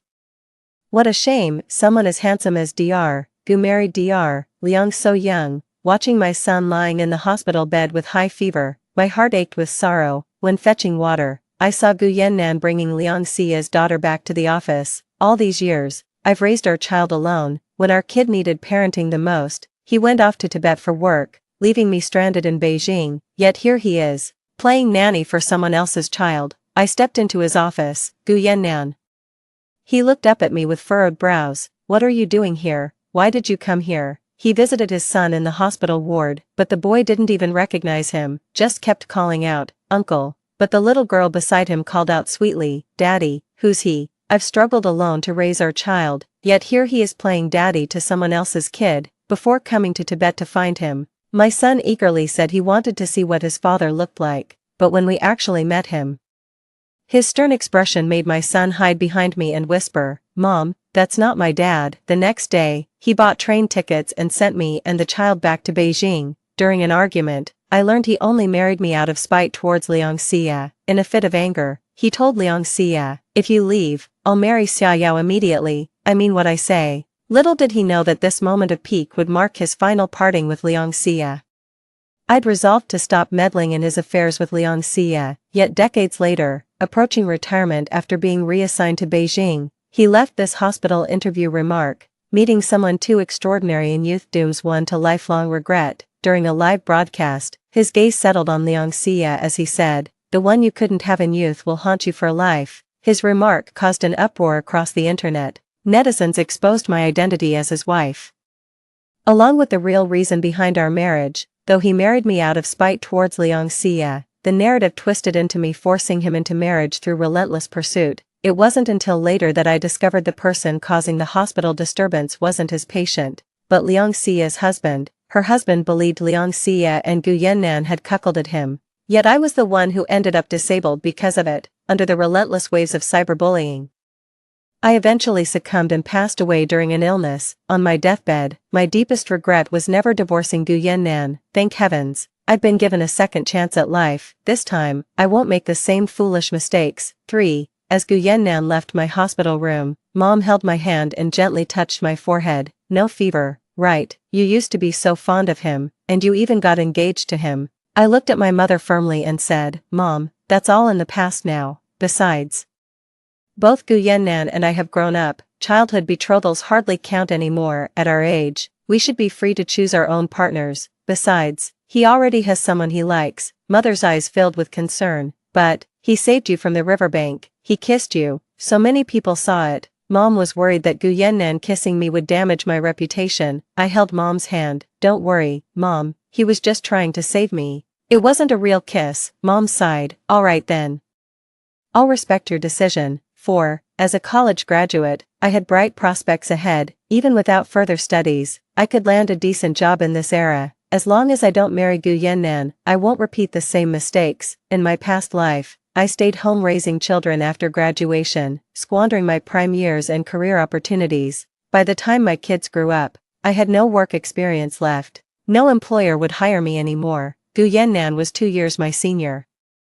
Having already practiced medicine for 2 years post-graduation, his junior fellow student Liang Xie graduated the same year as him. Over these 4 years, I excelled academically, ranking in the top 2% of my major, and earned an exchange student placement. I walked into the teacher's office. "Professor, I've made up my mind. I want to pursue graduate studies." The teacher nodded approvingly with a warm smile. "Ah, that's more like it." On my way back, I ran into Liang Xie. In my past life, I'd never paid her any attention at this point. It wasn't until Gu Yannan left for Tibet that I learned Liang Xie wasn't just his junior fellow student, she was also his first love. Liang Xie was holding a lunchbox when her classmate teased, "You, Dr. Gu is such a sweetheart. He brings you lunchboxes every single day, even with braised pork." Liang Xie lowered her head shyly, cheeks tinged pink. "Oh, stop it. You're just teasing me now." In my past life, Gu Yannan wouldn't even make me a simple bowl of porridge. After school, I went alone to the hospital to pick up my medicine. At the hospital entrance, I ran into Aunt Gu, who was bringing lunch to Gu Yannan.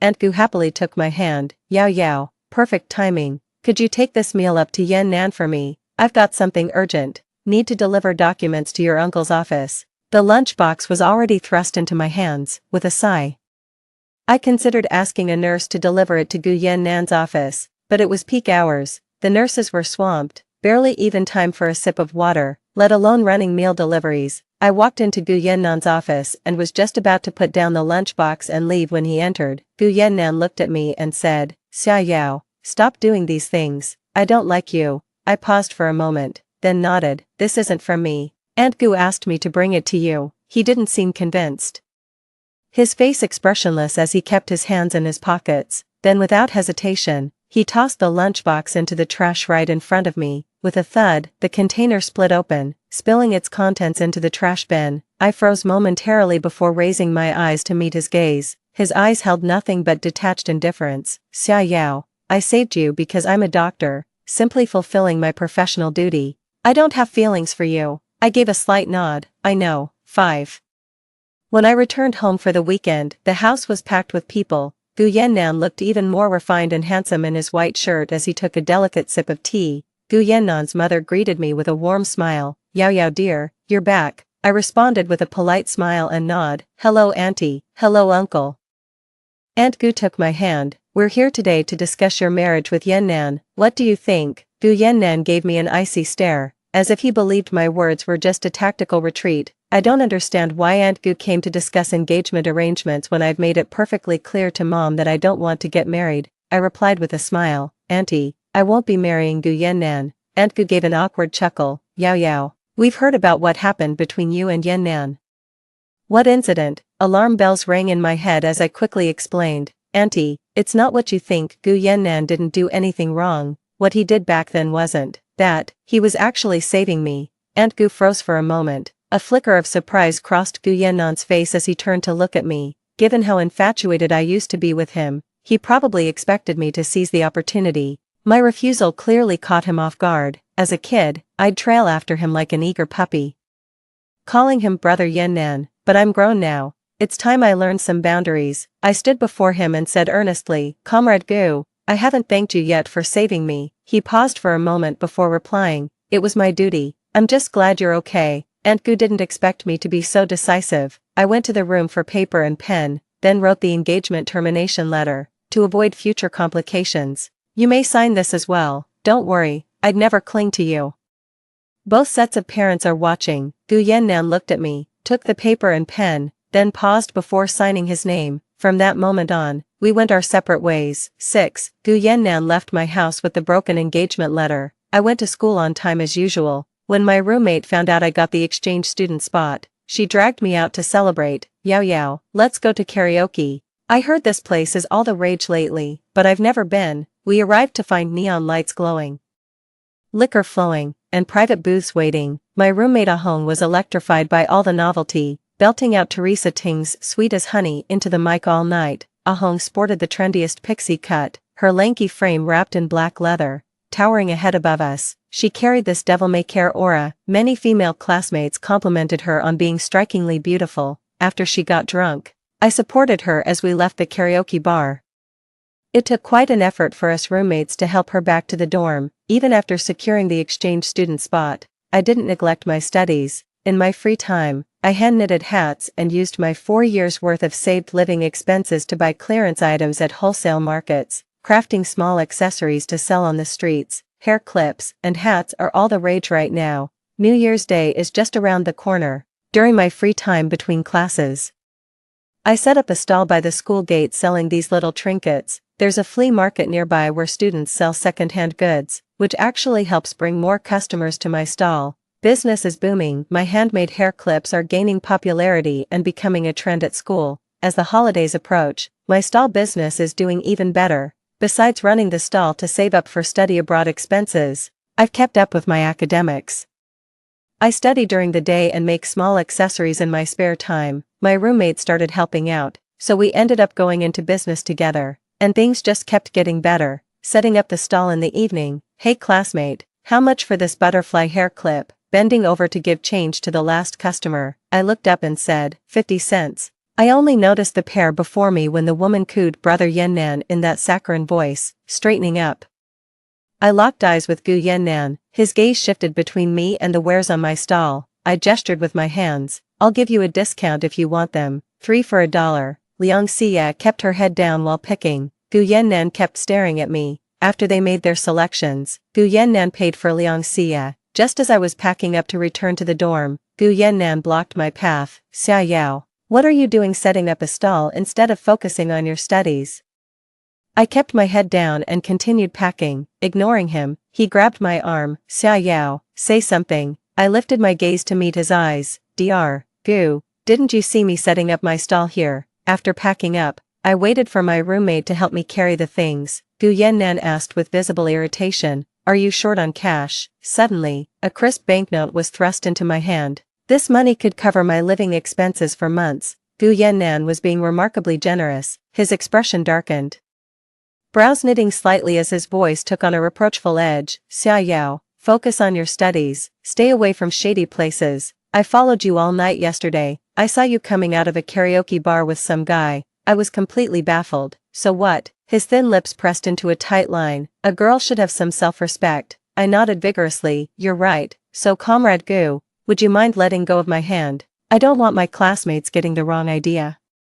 Gu Yannan released his grip, his expression turning unreadable. I handed back the money he shoved into my hand. What's wrong with making an honest living by selling things? I'm doing this with dignity. With that, I turned and left, while my roommate Ah Hong came to help carry my things. 7. Every day after studying at the library, I'd rush to set up my stall. Even though my exchange program covers tuition and living expenses, I still want to save up some money to start a small business after graduation. It's winter now, and scarves are selling quite well. I bought some scarves and yarn at the wholesale market, then added 3D floral patterns to make them more appealing to students. I'll head home after selling this last batch of inventory. While running my stall at the school gate, I often saw Gu Yannan bringing meals for Liang Xia. That day, a girl ordered a scarf from me. After packing up, I went to her dorm according to the room number. I waited at her door for quite a while until she returned. After handing her the scarf, I left in a hurry. As I was leaving,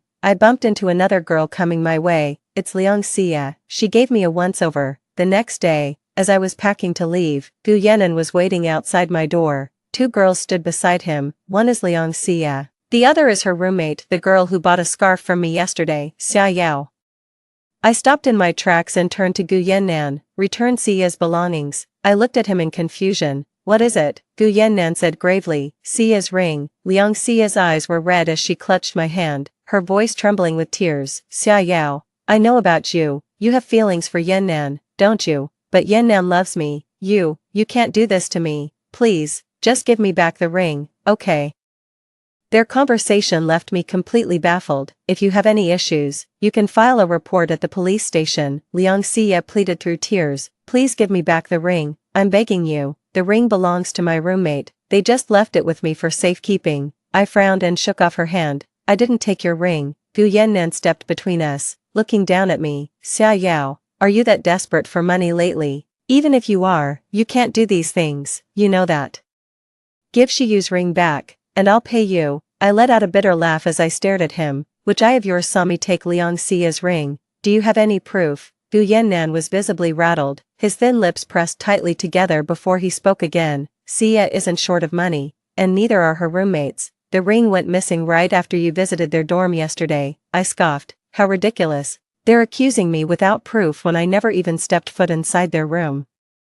Across lifetimes, Gu Yannan has always trusted Liang Xia without question. Liang Xia's roommate lunged for my bags and suitcase, but I held them tight against me. This is outright robbery, Liang Xia pleaded pitifully. Yao Yao, please give me back the ring, won't you? I glanced at them and said, Liang Xia, I've never even been inside your dorm room. Do you have any proof that I took it? Liang Xia paused for a moment before adding, that, you took it when we bumped into each other. Amid the scuffle, Gu Yannan pressed relentlessly. Xia Yao, hand over the ring willingly and we'll let this go. A sharp clatter rang out. The ring slipped out of Liang Xia's pocket. She froze instantly, her face flushing crimson, standing rooted to the spot. She wore a wounded expression. Yannan, Gu Yannan visibly froze for a second before Liang Xia's roommate immediately scooped up the ring. At least it's been found, I scoffed. You owe me an apology, Liang Xia stammered hesitantly.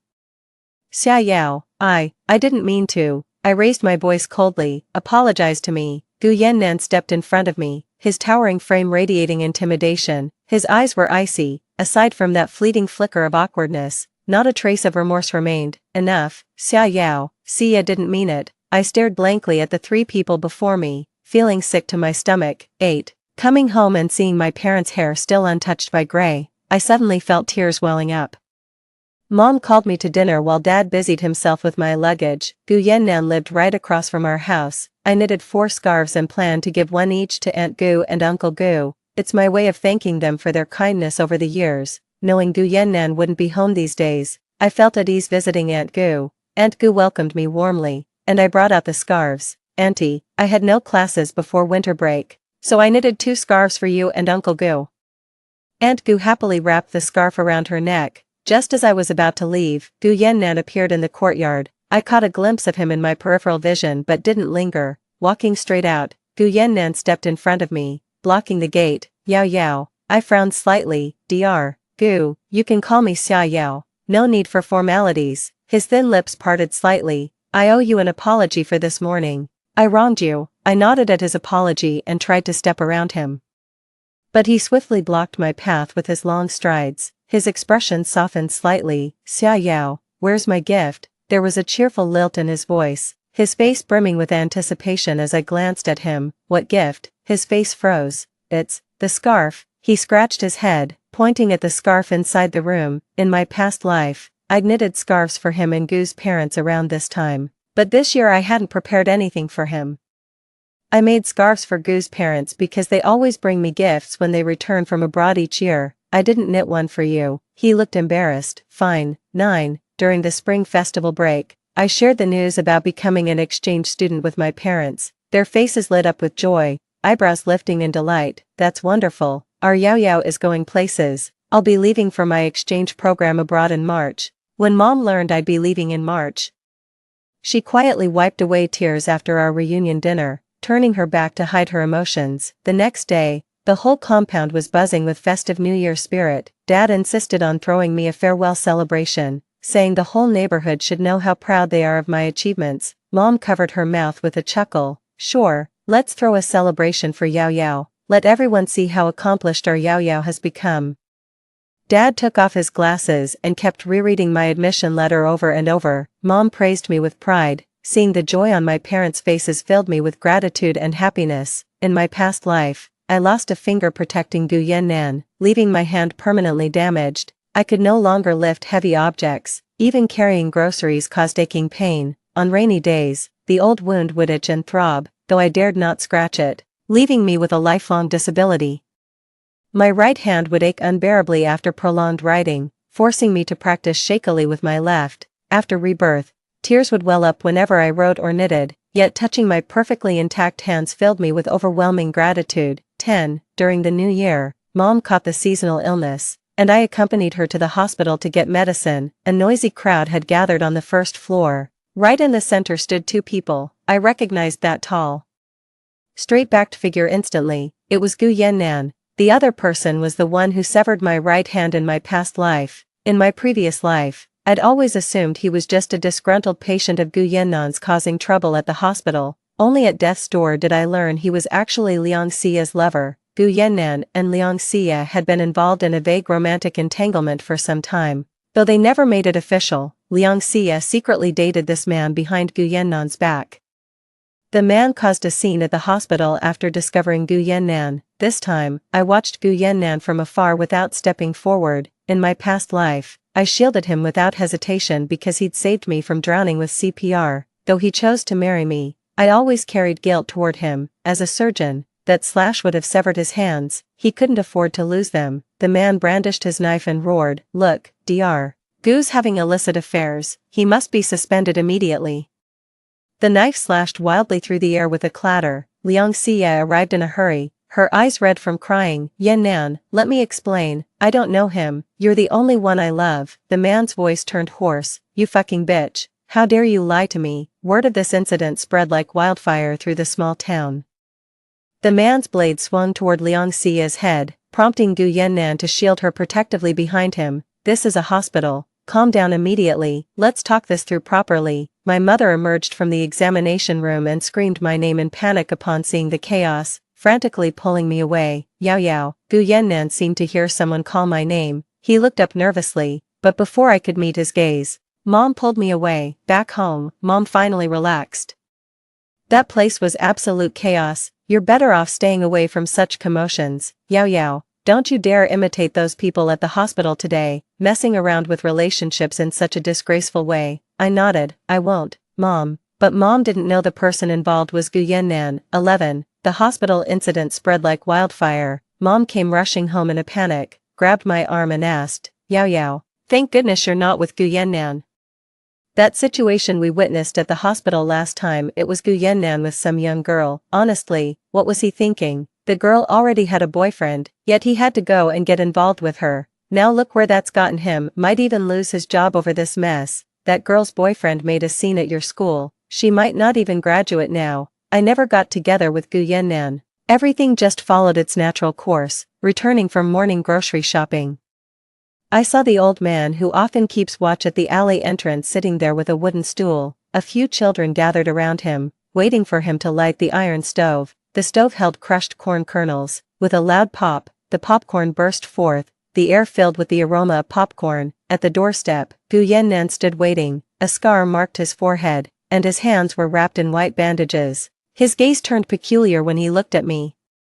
The corners of his eyes glistened with an ambiguous, unreadable look. "Xia Yao, did you hear everything that day? Don't listen to what others say." My heart skipped a beat. "I don't know about you and Liang Xia. No need to tell me." "Xia Yao, I don't have feelings for her anymore." I gave a faint smile. "Who you like has nothing to do with me." The sky darkened as rain began to fall, the downpour growing steadily heavier. Just as I was about to step inside, a woman's voice called out from behind, "Brother Yannan, could you help me one last time? He's at my place. I'm scared. Please stay with me." Gu Yannan turned back with a complicated expression, calling out to me, "Xia Yao, wait for me to come back." "Okay." I ignored him and walked into the house without looking back. As I turned to close the door, I saw Gu Yannan draping his coat over Liang Xia's shoulders, sighing helplessly as he shielded her while they left. 12.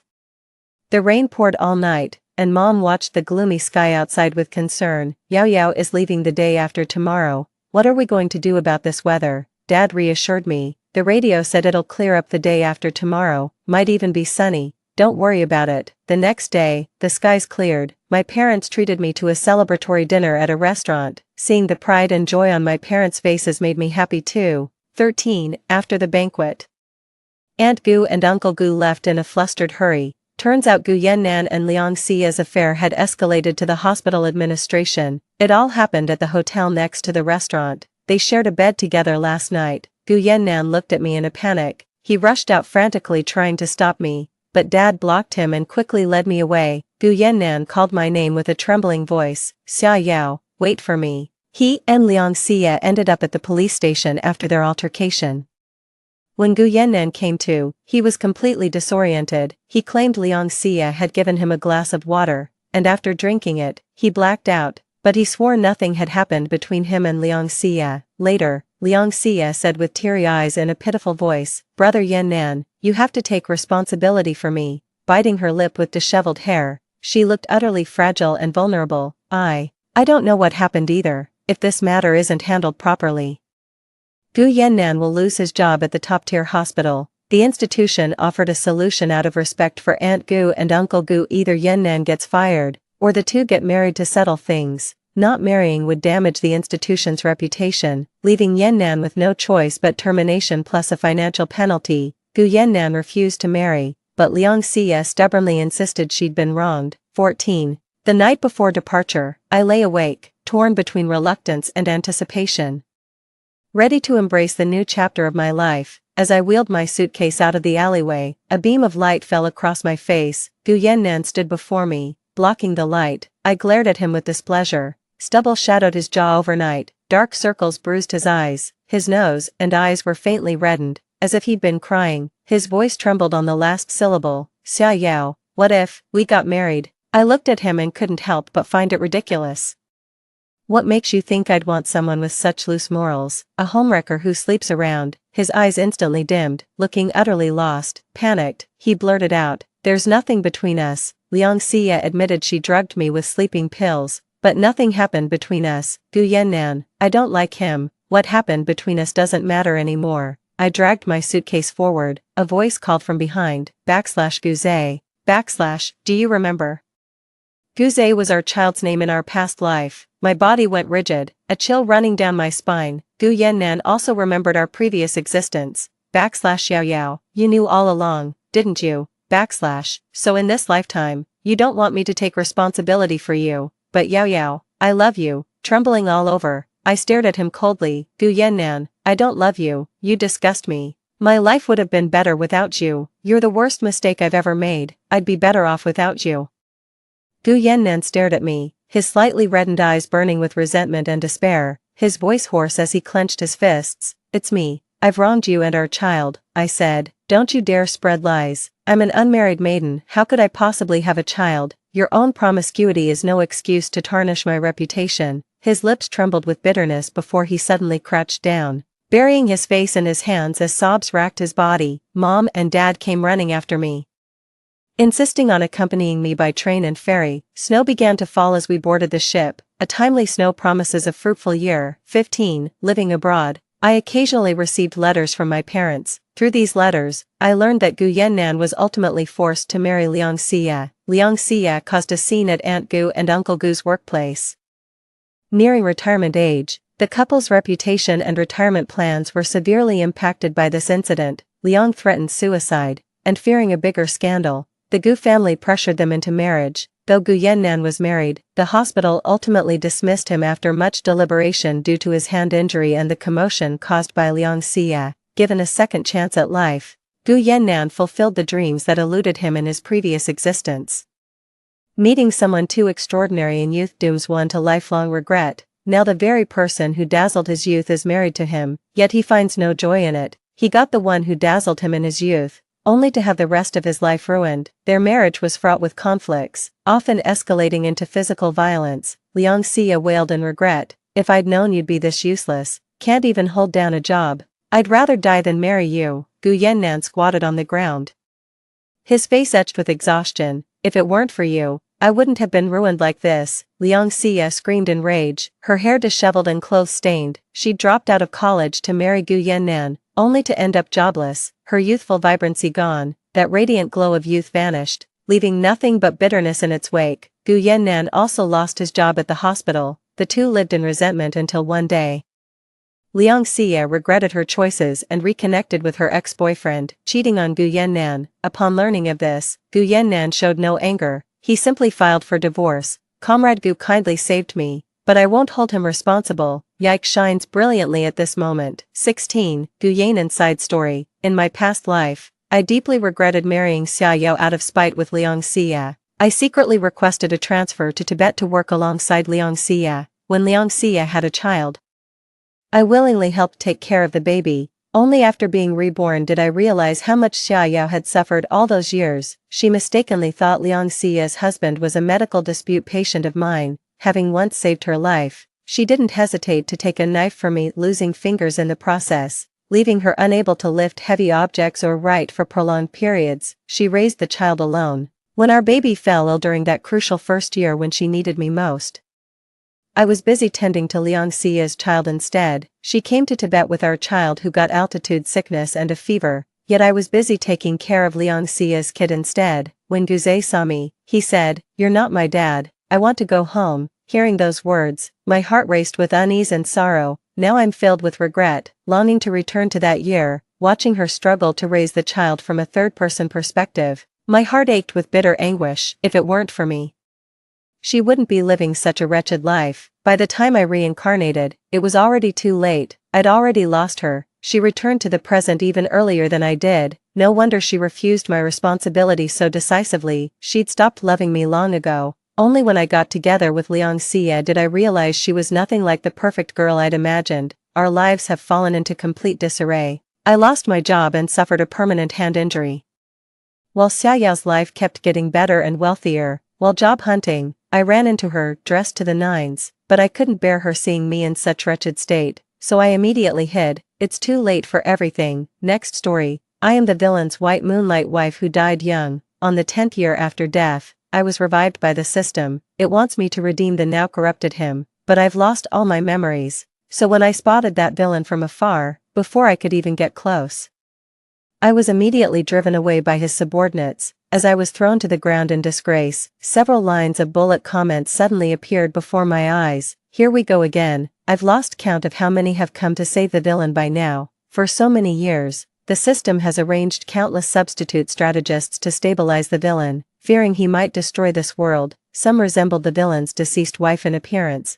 some matched her personality, and there were even those who came fully prepared with all of her memories. But without exception, they all failed. How many days can such an ordinary one like this last? 1. When the system brought me through, the villain who affects the stability of the entire world line, already 34 years old, with a son around 10 years of age, and I awoke from my slumber, know nothing, remember nothing. I only know my name is Sun Nua, and I'm 23 years old. This was just told to me by the system. Besides that, it repeatedly warned me about how dangerous that villain is. Don't let me be like those past strategists. Just entered this world, and already lost my life. The system said that villain is called Qin Jinnan, standing at the pinnacle of wealth and power in this world. He's cruel and ruthless, like a ferocious beast. The only shred of conscience left was probably reserved for his still young son. I stared at my reflection in the mirror, lost in thought. I just whispered softly, "I don't think I have anything special that would impress that villain." The system watched me in silence. After a long pause, he said meaningfully, "You're the last chance, if even you can't." His words trailed off there. Then he said firmly, "No, you must succeed, too." The system's countless warnings weren't wrong, because I had just transmigrated into this world, and had just managed to catch a distant glimpse of Qin Jinnan.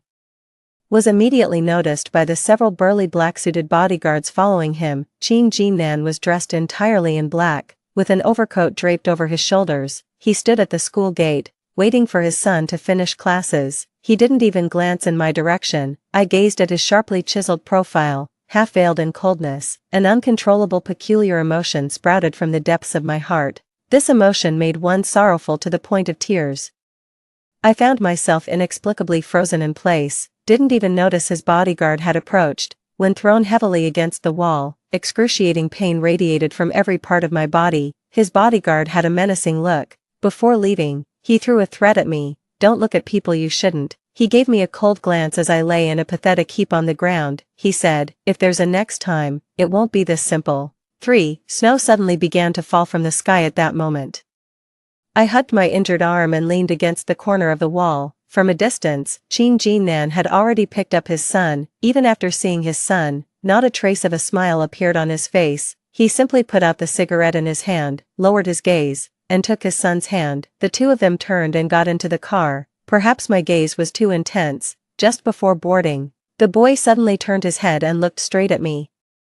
I was covered in a mixture of blood and snow. What a sorry sight, yet subconsciously, he still flashed a gentle smile at that exceptionally handsome boy. The boy's gaze was as indifferent as his father's, calmly sizing me up. He only glanced at me once. The bodyguard had already turned sideways to open the car door. the door slowly closed before my eyes as the car drove away without looking back. 4. It felt like my heart suddenly missed a beat, a profound sense of weightlessness washed over me.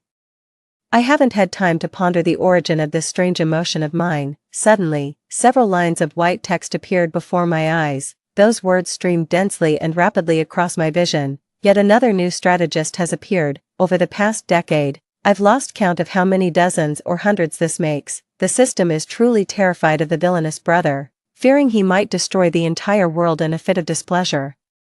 Hence it tries every possible means to place people by his side, but the villainous brother only loves his deceased wife. Over the years, the system has sent countless replacement strategists to the villain's side. Some resembled the villain's deceased wife in appearance, some matched her personality, and there were even those who came fully prepared with all of her memories. 5. I stared at the barrage of comments flashing rapidly before my eyes. I lightly furrowed my brows.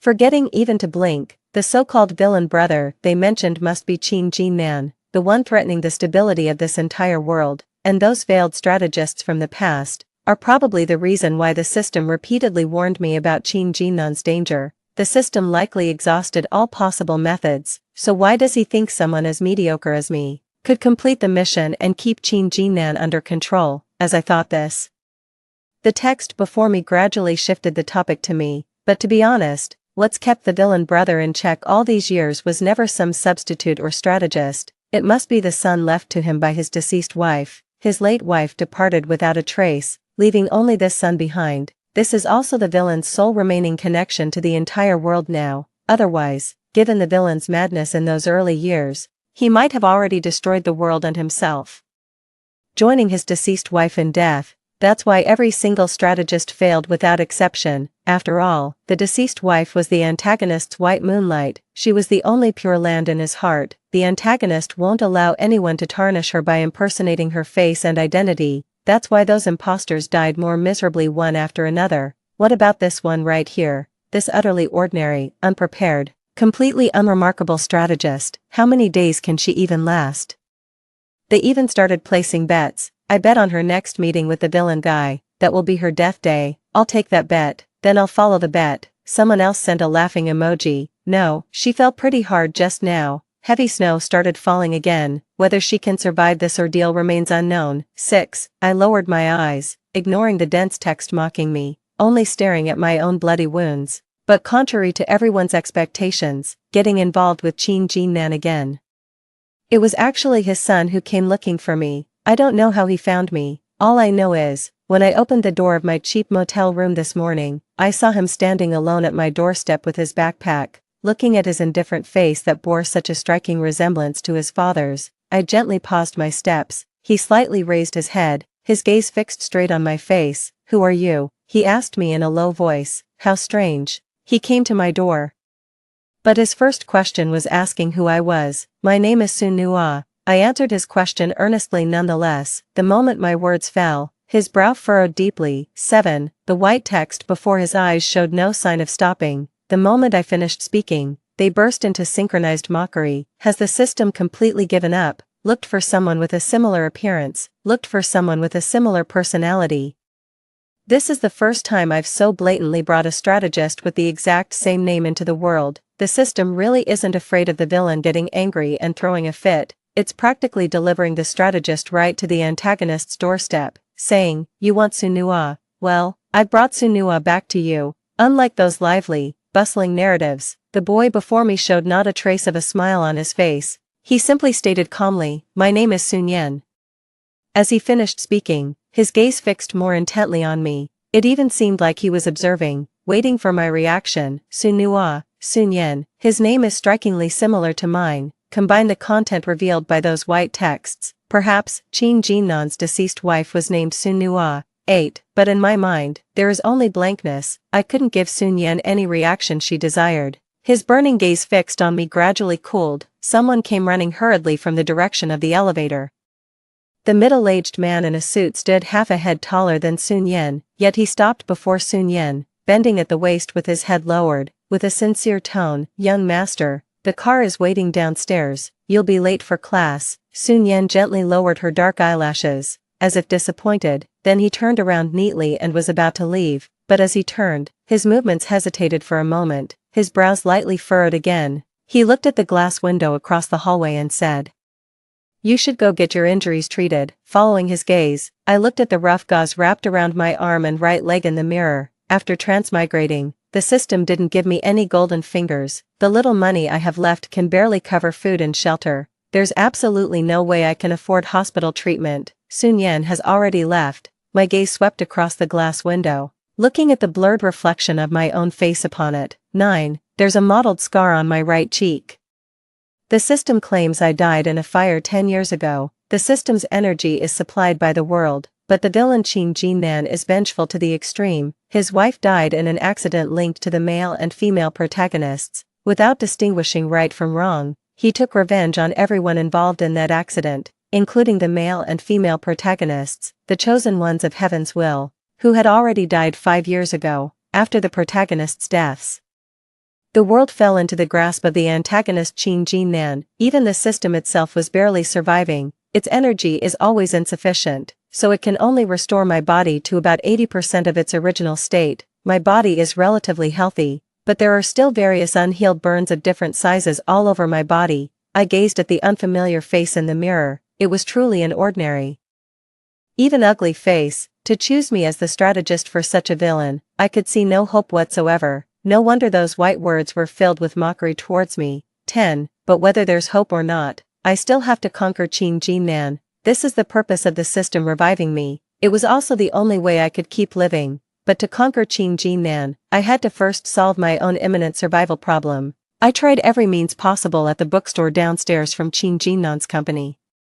Found a job as a librarian, worked the night shift until midnight. The lights in the building across the street were still blazing. I sat on the steps outside the bookstore, opening a boxed meal that had already gone cold. At 12:07, Qin Jinnan's black Bentley glided past my eyes. The Bentley's tinted windows blocked all my view. I knew Qin Jinnan was sitting inside that car, because those white text fragments before my eyes were buzzing with discussion. They seemed to have an extra pair of eyes compared to me, able to see Qin Jinnan inside through the car window, and use this as an opportunity to direct their sarcastic remarks at me. The system has completely given up, and it seems this lady has too. Other transmigrators who enter this world try every possible way to get close to the villain, whether to make their presence known or find a breakthrough point. She's doing just fine, even leisurely looking for a job and living her own life. Were you scared by the villain's bodyguards when you first met? So I'm just supposed to watch her organize bookshelves every day. If you're this useless, you shouldn't have agreed to take on the system's conquest mission in the first place. I lowered my eyes, no longer looking at those emotionally charged words. Only then did I notice a stray dog wagging its tail, eagerly approaching me. I gave it the only 2 pieces of meat from my lunchbox. Together with it, we shared this boxed meal under the night sky. 11. Worked at the bookstore for nearly a month. When the wounds on my body had mostly healed, only then did I unexpectedly see Qin Jinnan again. At 11 p.m., the bookstore owner asked me to deliver a stack of packaged books to the building across the street. After passing through the security guard's rigorous checks and interrogations, I finally stepped into that building for the first time. After handing the book to the client, I prepared to leave. The office building was quiet at night, with most people already off work, so while waiting for the elevator, I faintly heard subtle movements coming from the end of the hallway. It sounded like the noise someone makes when in extreme pain. The elevator took forever to arrive. I turned my head and looked toward the end of the corridor. The words before me screamed at me to mind my own business. They even gave me advice, suggesting I take this opportunity to go down to the underground parking lot to lie in wait for Qin Jinnan getting off work. But I could hear that faint, pained, hoarse voice, standing silently in place for a long while. He finally turned and walked toward the end of the corridor. 12. But no one could have anticipated, curled up at the stairwell of the emergency exit, sitting under the pale fluorescent light, was Qin Jinnan. He wore a pure black shirt and dress pants, his shoulders broad and back straight, yet it was an uncommonly fragile appearance. As I opened the emergency exit door, he had already turned his head with alertness. Beads of sweat from intense pain dotted his temples, but the gaze he fixed upon me was filled entirely with indifference and wariness. I seemed to have stumbled upon a scene I shouldn't have seen. My footsteps froze on the spot, yet under Qin Jinnan's gaze, I could only muster the courage to ask, "Should I call a doctor for you?" Qin Jinan continued staring coldly at me without uttering a word.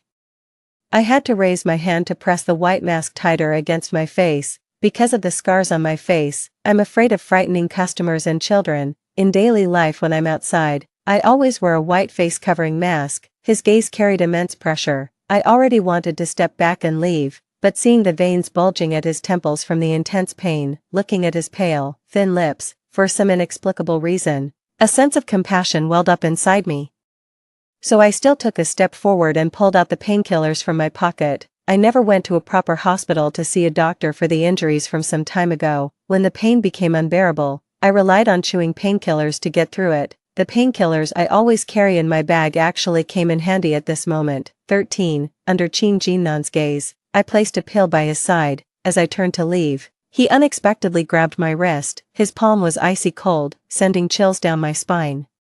I had no choice but to lower my gaze to look at him. We stood so close that our eyes met. "Who are you?" he finally rasped out. The lighting wasn't bright enough, yet I still caught a fleeting glimmer of light in his dark pupils. His movements were too fast, completely disregarding whether I agreed or not. He had already casually hooked off the mask hanging on my face. Qin Jinnan's pupils were pitch black, reflecting the vivid scar on my face. Too close, so I saw his eyes tremble slightly.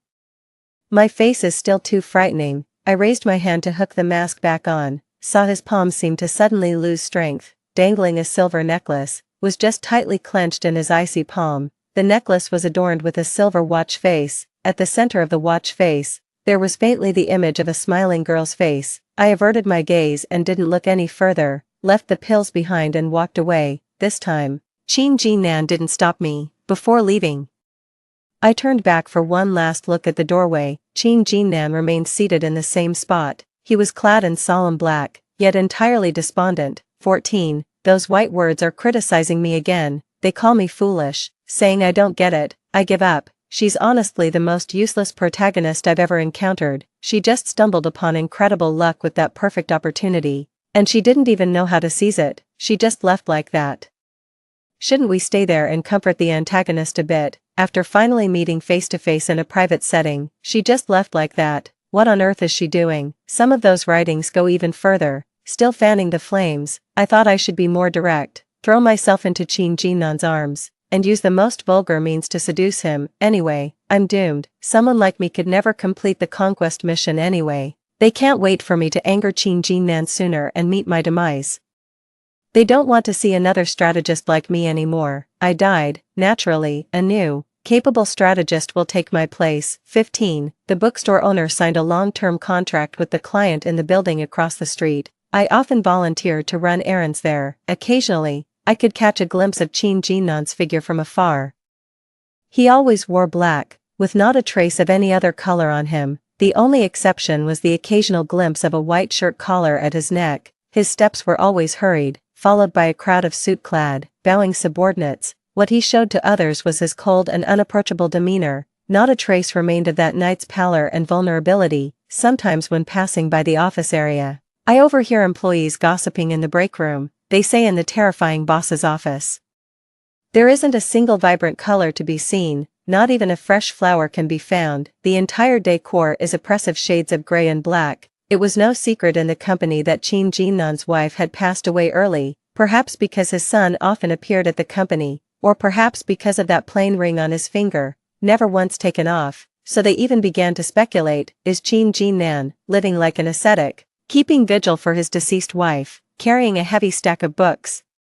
I silently walked through the glamorous crowd with my head down. I suddenly began to question whether agreeing to pursue Qin Jinnan was the right or wrong decision. 16. It's been over 2 months since I transmigrated into this world. From what I've learned, Qin Jinnan was indeed deeply devoted to his deceased wife. No wonder so many suitors before me have failed in their attempts. My progress in this conquest seems hopeless. Those white characters probably saw through my incompetence.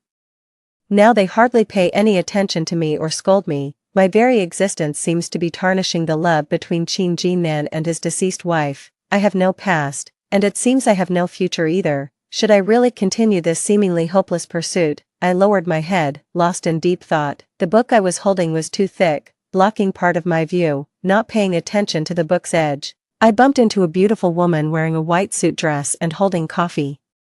Most of the coffee spilled onto the book, while the rest splashed onto the woman's snow-white blouse. I kept my head down, busily wiping the books while apologizing to the woman in front of me. The woman's voice turned shrill as she frowned and grabbed my arm. "Who let you in here?" I explained that I was from the bookstore downstairs. The woman sneered. "I've never heard of any possible collaboration between our company and some shabby little bookstore." 17.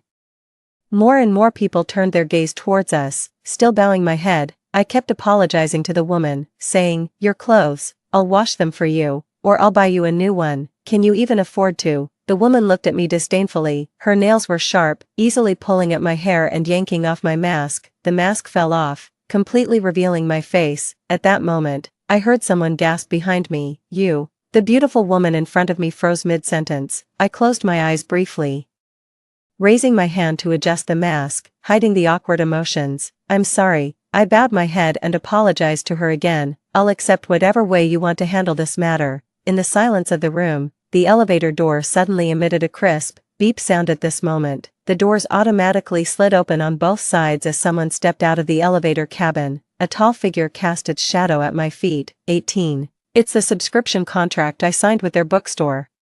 Shin Jinan's voice was low and cool, devoid of any human warmth, yet at the moment the words fell, it bowed the heads of everyone present. What came to its senses before I did, were those white characters, line after dense line, crowding my vision. But this time, the content of those words was quite simple and uniform, nothing but question marks, filling the entire screen. Which episode did I miss? I was just not speaking. Not dead. Can someone tell me what's going on now, Dylan bro? How did you suddenly appear? No way, I've been watching this lady every day. What else could she possibly be doing that I don't know about? When I looked up in a daze, Shin Jinan's black leather shoes had already stopped right by my feet. A cold sensation touched my wrist. It was Shin Jinan suddenly grabbing hold of me. He circled my wrist with a force that brooked no resistance. I didn't dare, nor could I break free from Shin Jinan's grasp. As I raised my hand, the stack of books I was holding scattered noisily across the floor. I slowly turned my head and found myself lost in Shin Jinan's pitch-black eyes. He slightly lowered his head, staring straight into my eyes with an intense, profound gaze. But just as I tried to discern the emotions in his eyes, he suddenly turned his head away without a trace. "Same as always, no improvement at all," he said about me, uttering such words. The hand gripping my wrist showed not the slightest sign of loosening. 19. With Shin Jinan's appearance, the course of events instantly changed. The system and those texts had described Shin Jinan's terror to me countless times, but this was the first time I witnessed Shin Jinan's cruelty and tyranny with my own eyes. He didn't listen to a single word of the woman's explanation. With a faint raise of his hand, he summoned the bodyguards. The woman was dragged out of the floor. No one dared to say no, nor even lift their heads to glance at us. The Shin Jinan before me was dangerous and inscrutable. I watched helplessly as that woman disappeared from this floor. Raising my head slightly, I saw Shin Jinan curl his lips into an inexplicable smile. That smile of his was directed at me. His cool fingertips gently caressed my wrist. At the same time, he lowered his head and said to me, "I just got you out of that awkward situation." He asked me leisurely, "How are you going to thank me?" 20. As soon as Shin Jinan spoke, those white characters once again flooded my vision with uniform question marks. I'd rather believe the villainous brother was possessed than accept he genuinely fell for this woman. "Wait, you rejected the beautiful ones, the emotionally intelligent ones, even the one who looked identical to your late wife, and now you're telling me she's special. Why, the key point is, this lady has been here for so long, yet hasn't seriously done a single thing to actively pursue the targets. So why exactly is that?" I'm even more confused than those indignant words. Don't understand the sudden change in Shin Jinan's attitude towards me. Don't understand his inexplicable words. Don't understand his sudden appearance. Nor do I understand that smile on his face now. Perhaps it had been too long since he last smiled, for the curve at the corner of his lips looked particularly stiff, as if he had to carefully angle his reflection in the mirror before pulling up the corners of his mouth. Until he led me into the elevator, stepping onto the 36th floor. I didn't give Shin Jinan any other reaction. 21. Shin Jinan's office occupies the southeast corner, with the entire floor opened up, facing the river on two sides. The view is exceptionally clear and expansive, but just as the rumors say, his office is draped in dark tones, extremely oppressive. I was pulled by Chin Jin-nan to sit on the black leather sofa indoors, watching him take out a damp towel, squat in front of me, and carefully wipe away the coffee stains on my hands. From beginning to end, I neither had nor dared to refuse Chin Jin-nan. I lowered my eyes to look at him, his sharp, piercing eyebrows pressed down slightly, unexpectedly revealing a gentle curve. He held a towel, wiping my hand finger by finger with his thumb.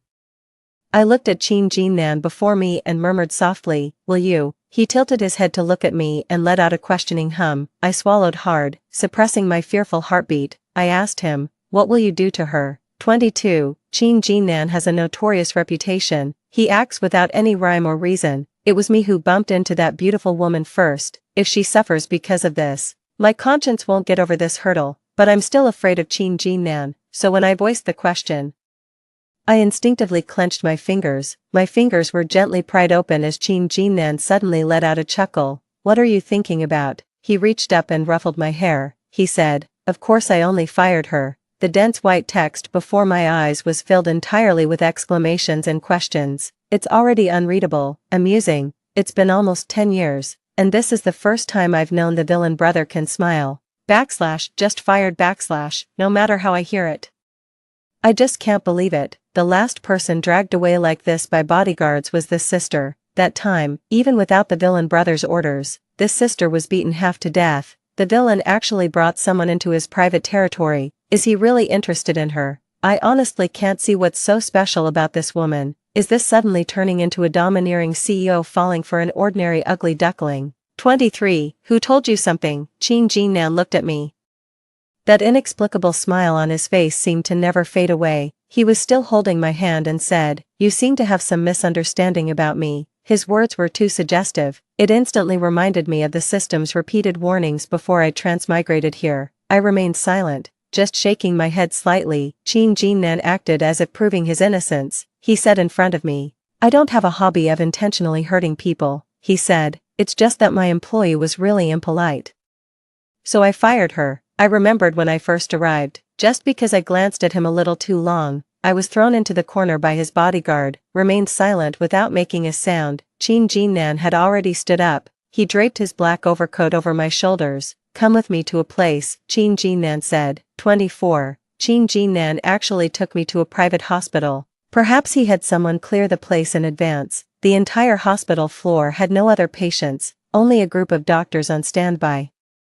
When Chin Jin-nan sent me for a full-body checkup, only then did I suddenly realize it had been a long time since I'd seen the original group of bodyguards who threw me against the wall by his side. By the time I finished all the examinations, the sky had turned completely dark. Chin Jin-nan was exceptionally patient. He wore just a black shirt, with his overcoat draped over his arm, waiting for me outside the door. When the doctor approached us, Chin Jin-nan merely lowered his eyes and rolled up my sleeve. He asked the doctor, "Can these scars be removed?" I looked at my arm covered with layers of old and new scars. The doctor's gloved fingers lightly touched my arm. He pointed at several wounds on my arm. "These fresh wounds can be treated, but the old scars from adulthood." The doctor stopped speaking under Chin Jin-nan's increasingly cold gaze, only daring to mumble, Perhaps we still need to discuss some treatment plans downstairs." 25. When we finally left the hospital, I noticed 2 doctors following behind us. Chin Jin-nan held my hand. Noticing my gaze, he calmly explained, "I've arranged for 2 doctors to care for your body at home." Home? I turned my head to look at Chin Jin-nan. Chin Jin-nan said with complete naturalness, "Come home with me." He raised his hand and gently stroked my back, saying, "Let me take care of you." I swallowed with my dry throat and silently gazed at Chin Jin-nan. Scars from adulthood. The doctor stopped speaking under Chin Jin-nan's increasingly cold gaze, only daring to mumble, Perhaps we still need to discuss some treatment plans downstairs." 25. When we finally left the hospital, I noticed 2 doctors following behind us. Chin Jin-nan held my hand. Noticing my gaze, he calmly explained, "I've arranged for 2 doctors to care for your body at home." Home? I turned my head to look at Chin Jin-nan. Chin Jin-nan said with complete naturalness, "Come home with me." He raised his hand and gently stroked my back, saying, "Let me take care of you." I swallowed with my dry throat and silently gazed at Chin Jin-nan. I can't understand Chin Jin-nan's actions. His progress is indeed too fast, so fast that I didn't even have time to react. 26. I thought so, and I voiced it out loud. Why, Qin Jinan smiled. I know the purpose of you coming to my side, coming to this world. He slowly uttered a few words. You're here, to conquer me. My heart skipped a beat. Qin Jinan indeed knows everything, as if the entire world is under his control. Then why did you choose me? The words have been laid out. There's no point in hiding or covering up anymore, I said. The system mentioned that dozens to hundreds of strategists have entered this world. Qin Jinnan's fingers gently caressed the back of my hand. We have already stepped into the elevator. With just one glance from him, the assistant, bodyguards, and doctor following behind spontaneously took the elevator on the other side. The elevator doors closed, leaving only Qin Jinnan and me alone in the confined space. We were already close enough, yet he took another step forward, lowered his head slightly, and moved to kiss my eyelids. His gaze was exceptionally earnest, so earnest that it held only me. I turned my head away just a second before he got closer. This was the first time I rejected Qin Jinnan, 27. I thought it would anger Qin Jinnan, expecting his retaliation or punishment, but he didn't. He just naturally kissed the mask surface near my ear. I heard his low voice. Promise, he said. Because those strategists are just strategists, and you're just promise. Qin Jinan uttered these two simple sentences. I was momentarily stunned. The text before my eyes was in complete chaos, dense and countless, a vast expanse of white. Holy crap, after all this cursing. Turns out Sis was the actual white moonlight. Huh, no wonder the villain dude seemed like he was possessed. So this was the system's final trump card. What about those who previously criticized her for just lazing around after transmigrating? Is there a possibility that even without her doing anything, the villain would come to her on his own? And to top it off, she's the deceased white moonlight. The buffs are stacked to the max. No one knows what method the system used, but it held back for something big and resurrected her in one go. Authentic products are indeed different from counterfeits, even with lost memories and a wounded face. The villain brother could still recognize her. Does anyone still dare to insult her now? Before, they criticized her for being indecisive. Now they praise her for having the kindness of a white moonlight, struggling to feed herself yet still stopping to feed a stray dog on the street. Before you were criticizing them for being inactive. Now you're saying a white moonlight should have this gentle, unhurried personality, different from those goal-oriented conquerors. After mocking them relentlessly before, now that you know their identity, everyone's starting to kneel and apologize. 28. Promise. The moment Qin Jinan solemnly uttered my name, countless fragments of light and shadow flashed through my mind, but when I came to my senses and tried to grasp them, there was nothing. My mind remains a blank void. All I know is, it turns out I was the one who made the promise. It turns out I was Sun Nua, Qin Jinnan's long-deceased wife. I gently raised my eyes, gazing at Qin Jinnan before me. I said, I can't remember anything. I know. Qin Jinnan lowered his head, pressing his forehead lightly against mine. The elevator had already reached the underground level, its doors automatically opening. Qin Jinnan swept me up in his arms. As my feet left the ground, I instinctively reached up to wrap my arms around his neck. I heard his voice say, let's go home first. 29. After I spoke openly, perhaps seeing I didn't resist, Qin Jinnan had even fewer reservations. He directly carried me from the car back to that unfamiliar, imposing high-rise villa. Stepping through the villa's entrance, the interior lights automatically turned on. As you enter through the main gate, a massive oil painting comes into view. It depicts the face of a young girl. Qin Jinnan followed my gaze, muttering softly, 10 years, it's been too long. So I learned some things to pass the time. The faint sound of piano from upstairs stopped at this moment. Someone pushed the door open and came out. It was Sun Yan. He looks exactly like his father, as if they were cast from the same mold. Even at home, he wears a uniform shirt and trousers. Standing on the second floor, looking down at us. 30. I lightly tapped Qin Jinnan's shoulder, wanting him to put me down. Qin Jinnan didn't comply. He only carried me to the sofa in the main hall. He's already 10 years old. He can understand what's being said. Qin Jinnan casually draped his coat aside. I've already made everything clear to him. It only took the time to say a couple of sentences. Sun Yan had already come downstairs. He stood before me, gazing at me from a step away. We both fell silent. I didn't know how to face the fact that he was my son. In the end, Sun Yan was the first to speak. Dad said the house was on fire. They lied to you, telling you I was still trapped inside.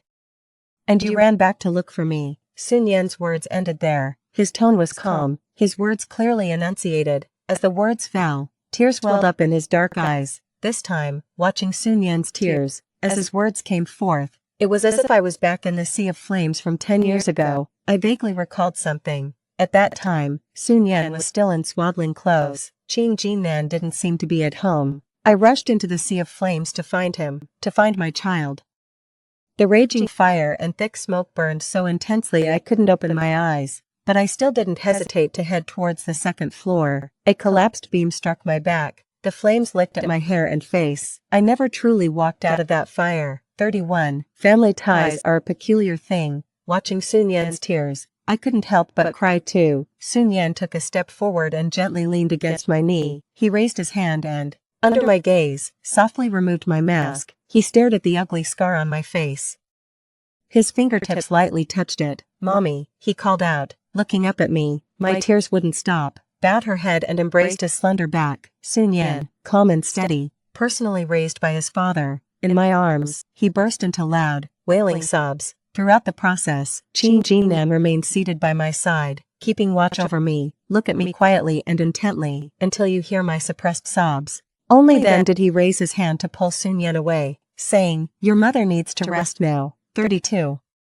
At night, I sat by the headboard in the master bedroom flipping through Sun Yan's old photos. Qing Jinnan raised him very well. From birth to now at 10 years old, there are documented photos every year. Qing Jinnan came out of the bathroom. He directly lifted the blanket and sat beside me. I shrank my legs slightly. He had already raised his arm to embrace my waist and back, pulled me into his embrace. "Do you know when I confirmed it was really you?" I tilted my head to look at him. "At midnight on the 23rd last month, you were feeding a dog outside the bookstore," Qing Jinnan said. "As the car drove past, I only caught a glimpse of your profile. For nearly 10 years I'd felt no emotional fluctuations, but in that instant, my heart raced so violently it nearly burst from my chest." Qing Jinnan rubbed my hand. "But the system is restless. These past 10 years, I've made sure it suffers. While it constantly sets traps for me, I fear it's all a fleeting dream. Or perhaps just a reflection in water. That's why I recognized you, but I didn't dare approach you, afraid that if I got closer, you'd disappear." Qing Jinnan's arms were long and strong, encircling my waist. I leaned passively against his shoulder, glancing at him sideways. I whispered, "So, that night in the company's emergency stairwell, you did it on purpose." Qing Jinnan didn't deny it at all, admitting it straightforwardly. "I knew it was you, but I was too afraid."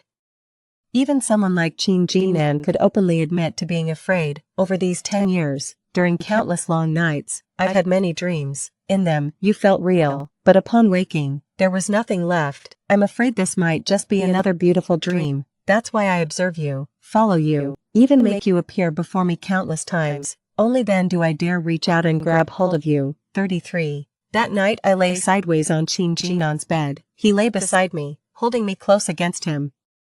The moonlight was bright, seeping through the window cracks. Qing Jinnan held me as we gazed at the moon together. "The stray dog you used to feed, I had someone take it home. It's kept outside the courtyard now. If you like, you can visit it tomorrow." Neither of us felt sleepy, so he was talking to me intermittently, muttering incessantly, as if trying to make up for 10 years' worth of unspoken words. He spoke of how he had raised Sun Yan.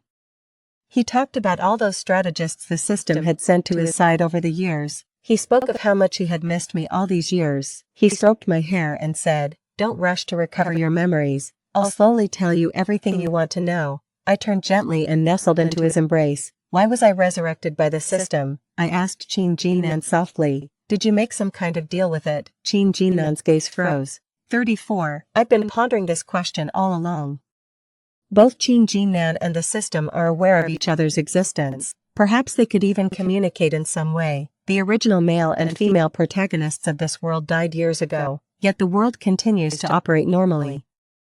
The system was left barely functioning after Qing Jinnan's meddling. It should hate Qing Jinnan, yet they still chose to revive me. Then my revival could only be the inevitable outcome orchestrated by Qing Jinnan. I voiced my question aloud. Qing Jinnan paused briefly, then gently smoothed my bangs while chuckling softly. He gazed into my eyes and gently kissed the scar on my cheek. He whispered to me, "So clever. In the first 2 years after you left, after I killed the destined male and female leads, I discovered the operating rules of this world. The world's operation requires energy. which was previously supplied and maintained by the male and female leads. With the death of the male and female leads, the world should have descended into complete chaos, but I forced the system to emerge. The system revealed that thriving economic development and population growth are also the energy sources that sustain the world and its existence. So all these years, I've been expanding my business empire, aggressively developing across all industries. I supply energy to the system. I demanded to revive you. I blinked, gazing at Qin Jinnan's gentle face before me. The man before me was completely different from the ruthless deity described by the system. Their communication could never be as harmonious as Qin Jinnan claimed. The business empire he built over the past decade, vast enough to sustain the entire world and the system, could never have been achieved as effortlessly as he made it sound. So I asked aloud, "You're exploiting its weakness, threatening it." Qin Jinnan held the back of my neck and chuckled. "Yes, I can provide the energy it needs to survive. And I can also completely destroy it. It's been accustomed to being superior. But now I'm forcing its hand, so naturally it resents me. That's why over the years, it's intermittently sent many smokescreens my way, those so-called strategists. Even this time, it didn't heal you." Qin Jinnan narrowed his eyes slightly, a dangerous glint flashing briefly within them. Qin Jinnan gently touched my wounds. "But this is my problem. I'll find a way to cure you. As for the system, I won't let it off either." Qin Jinnan unexpectedly spoke such words in front of me. Yet I no longer felt afraid, just lightly covered her lips and chuckled. "At noon, you were still claiming your innocence in front of me." Qin Jinnan also smiled. "I don't know how the system described me to you. I was afraid you might fear me." He let out a soft sigh. Gazing at me earnestly, he said, "Sunua, I will never hurt you. Don't be afraid of me." 35. That night, Qin Jinnan held me as I fell asleep. He seemed insecure, his arms tightly encircling my waist.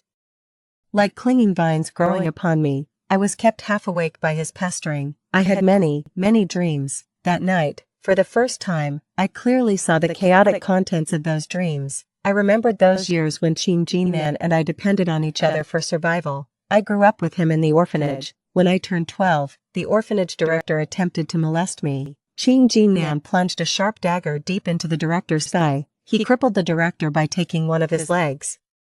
Took me away from that dark place. 36. Those years, Qin Jinnan and I actually had a very hard time. We lived in a leaking basement, sharing the same bowl of rice. Survival is already a very difficult thing. So in those years, Qin Jinnan would do anything and use anyone. He just would never hurt me. He raised me and sent me to school. I brought up countless times that the tuition fees are too high, and that I could start working to earn money together with him. But Qin Jinnan would only hold me tighter with his scar-covered arms. He said no. That was the only no he ever said to me. The dream replayed the emotions I felt back then. It was all worry and oppression. My whole heart was hung on Qin Jinnan, fearful that he might sustain new injuries again, afraid he might not come home for another 10 days or half a month, afraid he might step into the abyss himself, yet kept it from me, telling me nothing. The year I got into university, Qin Jinnan's career took a turning point. After years of lying low, he overthrew the group's leader in one move and took the top position. By that time, we were no longer short of money. During my college years, I had privately advised Qin Jinnan several times, "Say I'm already in college and will soon be able to work and earn money. Say we don't need such a luxurious life. Say I just want to spend the rest of my life peacefully with him. I don't want him to be trapped in the center of darkness." All men have the desire to expand their territory, but Qin Jinnan always respected my opinions the most. So in the year I graduated from university, he married me and promised to carve out a clean path for us. "Spend the rest of your life with me." But in those years, Qin Jinnan offended countless people. He let others go, but others wouldn't let him go. He married me. I was the living target. I died in a great fire, a conspiracy in which both the male and female leads were involved. 37. In the 2 years after my death, Qin Jinnan completely lost control. He indiscriminately took revenge on everyone involved in that accident. Then he broke through the world's restrictions, exposed the system hiding behind the scenes. Only then did we realize we were merely living in a story revolving around the male and female leads. Only then did I understand that the suffering we endured, the love we experienced, even my death, were nothing more than background settings for the male and female leads. Qin Jinnan discovered the truth of the world. Thus began the following 10 years. Moreover, it repeatedly warned about the dangers of that antagonist. My time 38. I awoke from my dream, tears at the corner of my eyes. I turned my face and saw Qing Jinnan beside me. He was keeping watch by my side, frowning slightly as he gazed at me. It seemed no more words could be spoken. I just turned my face away and buried it in his chest.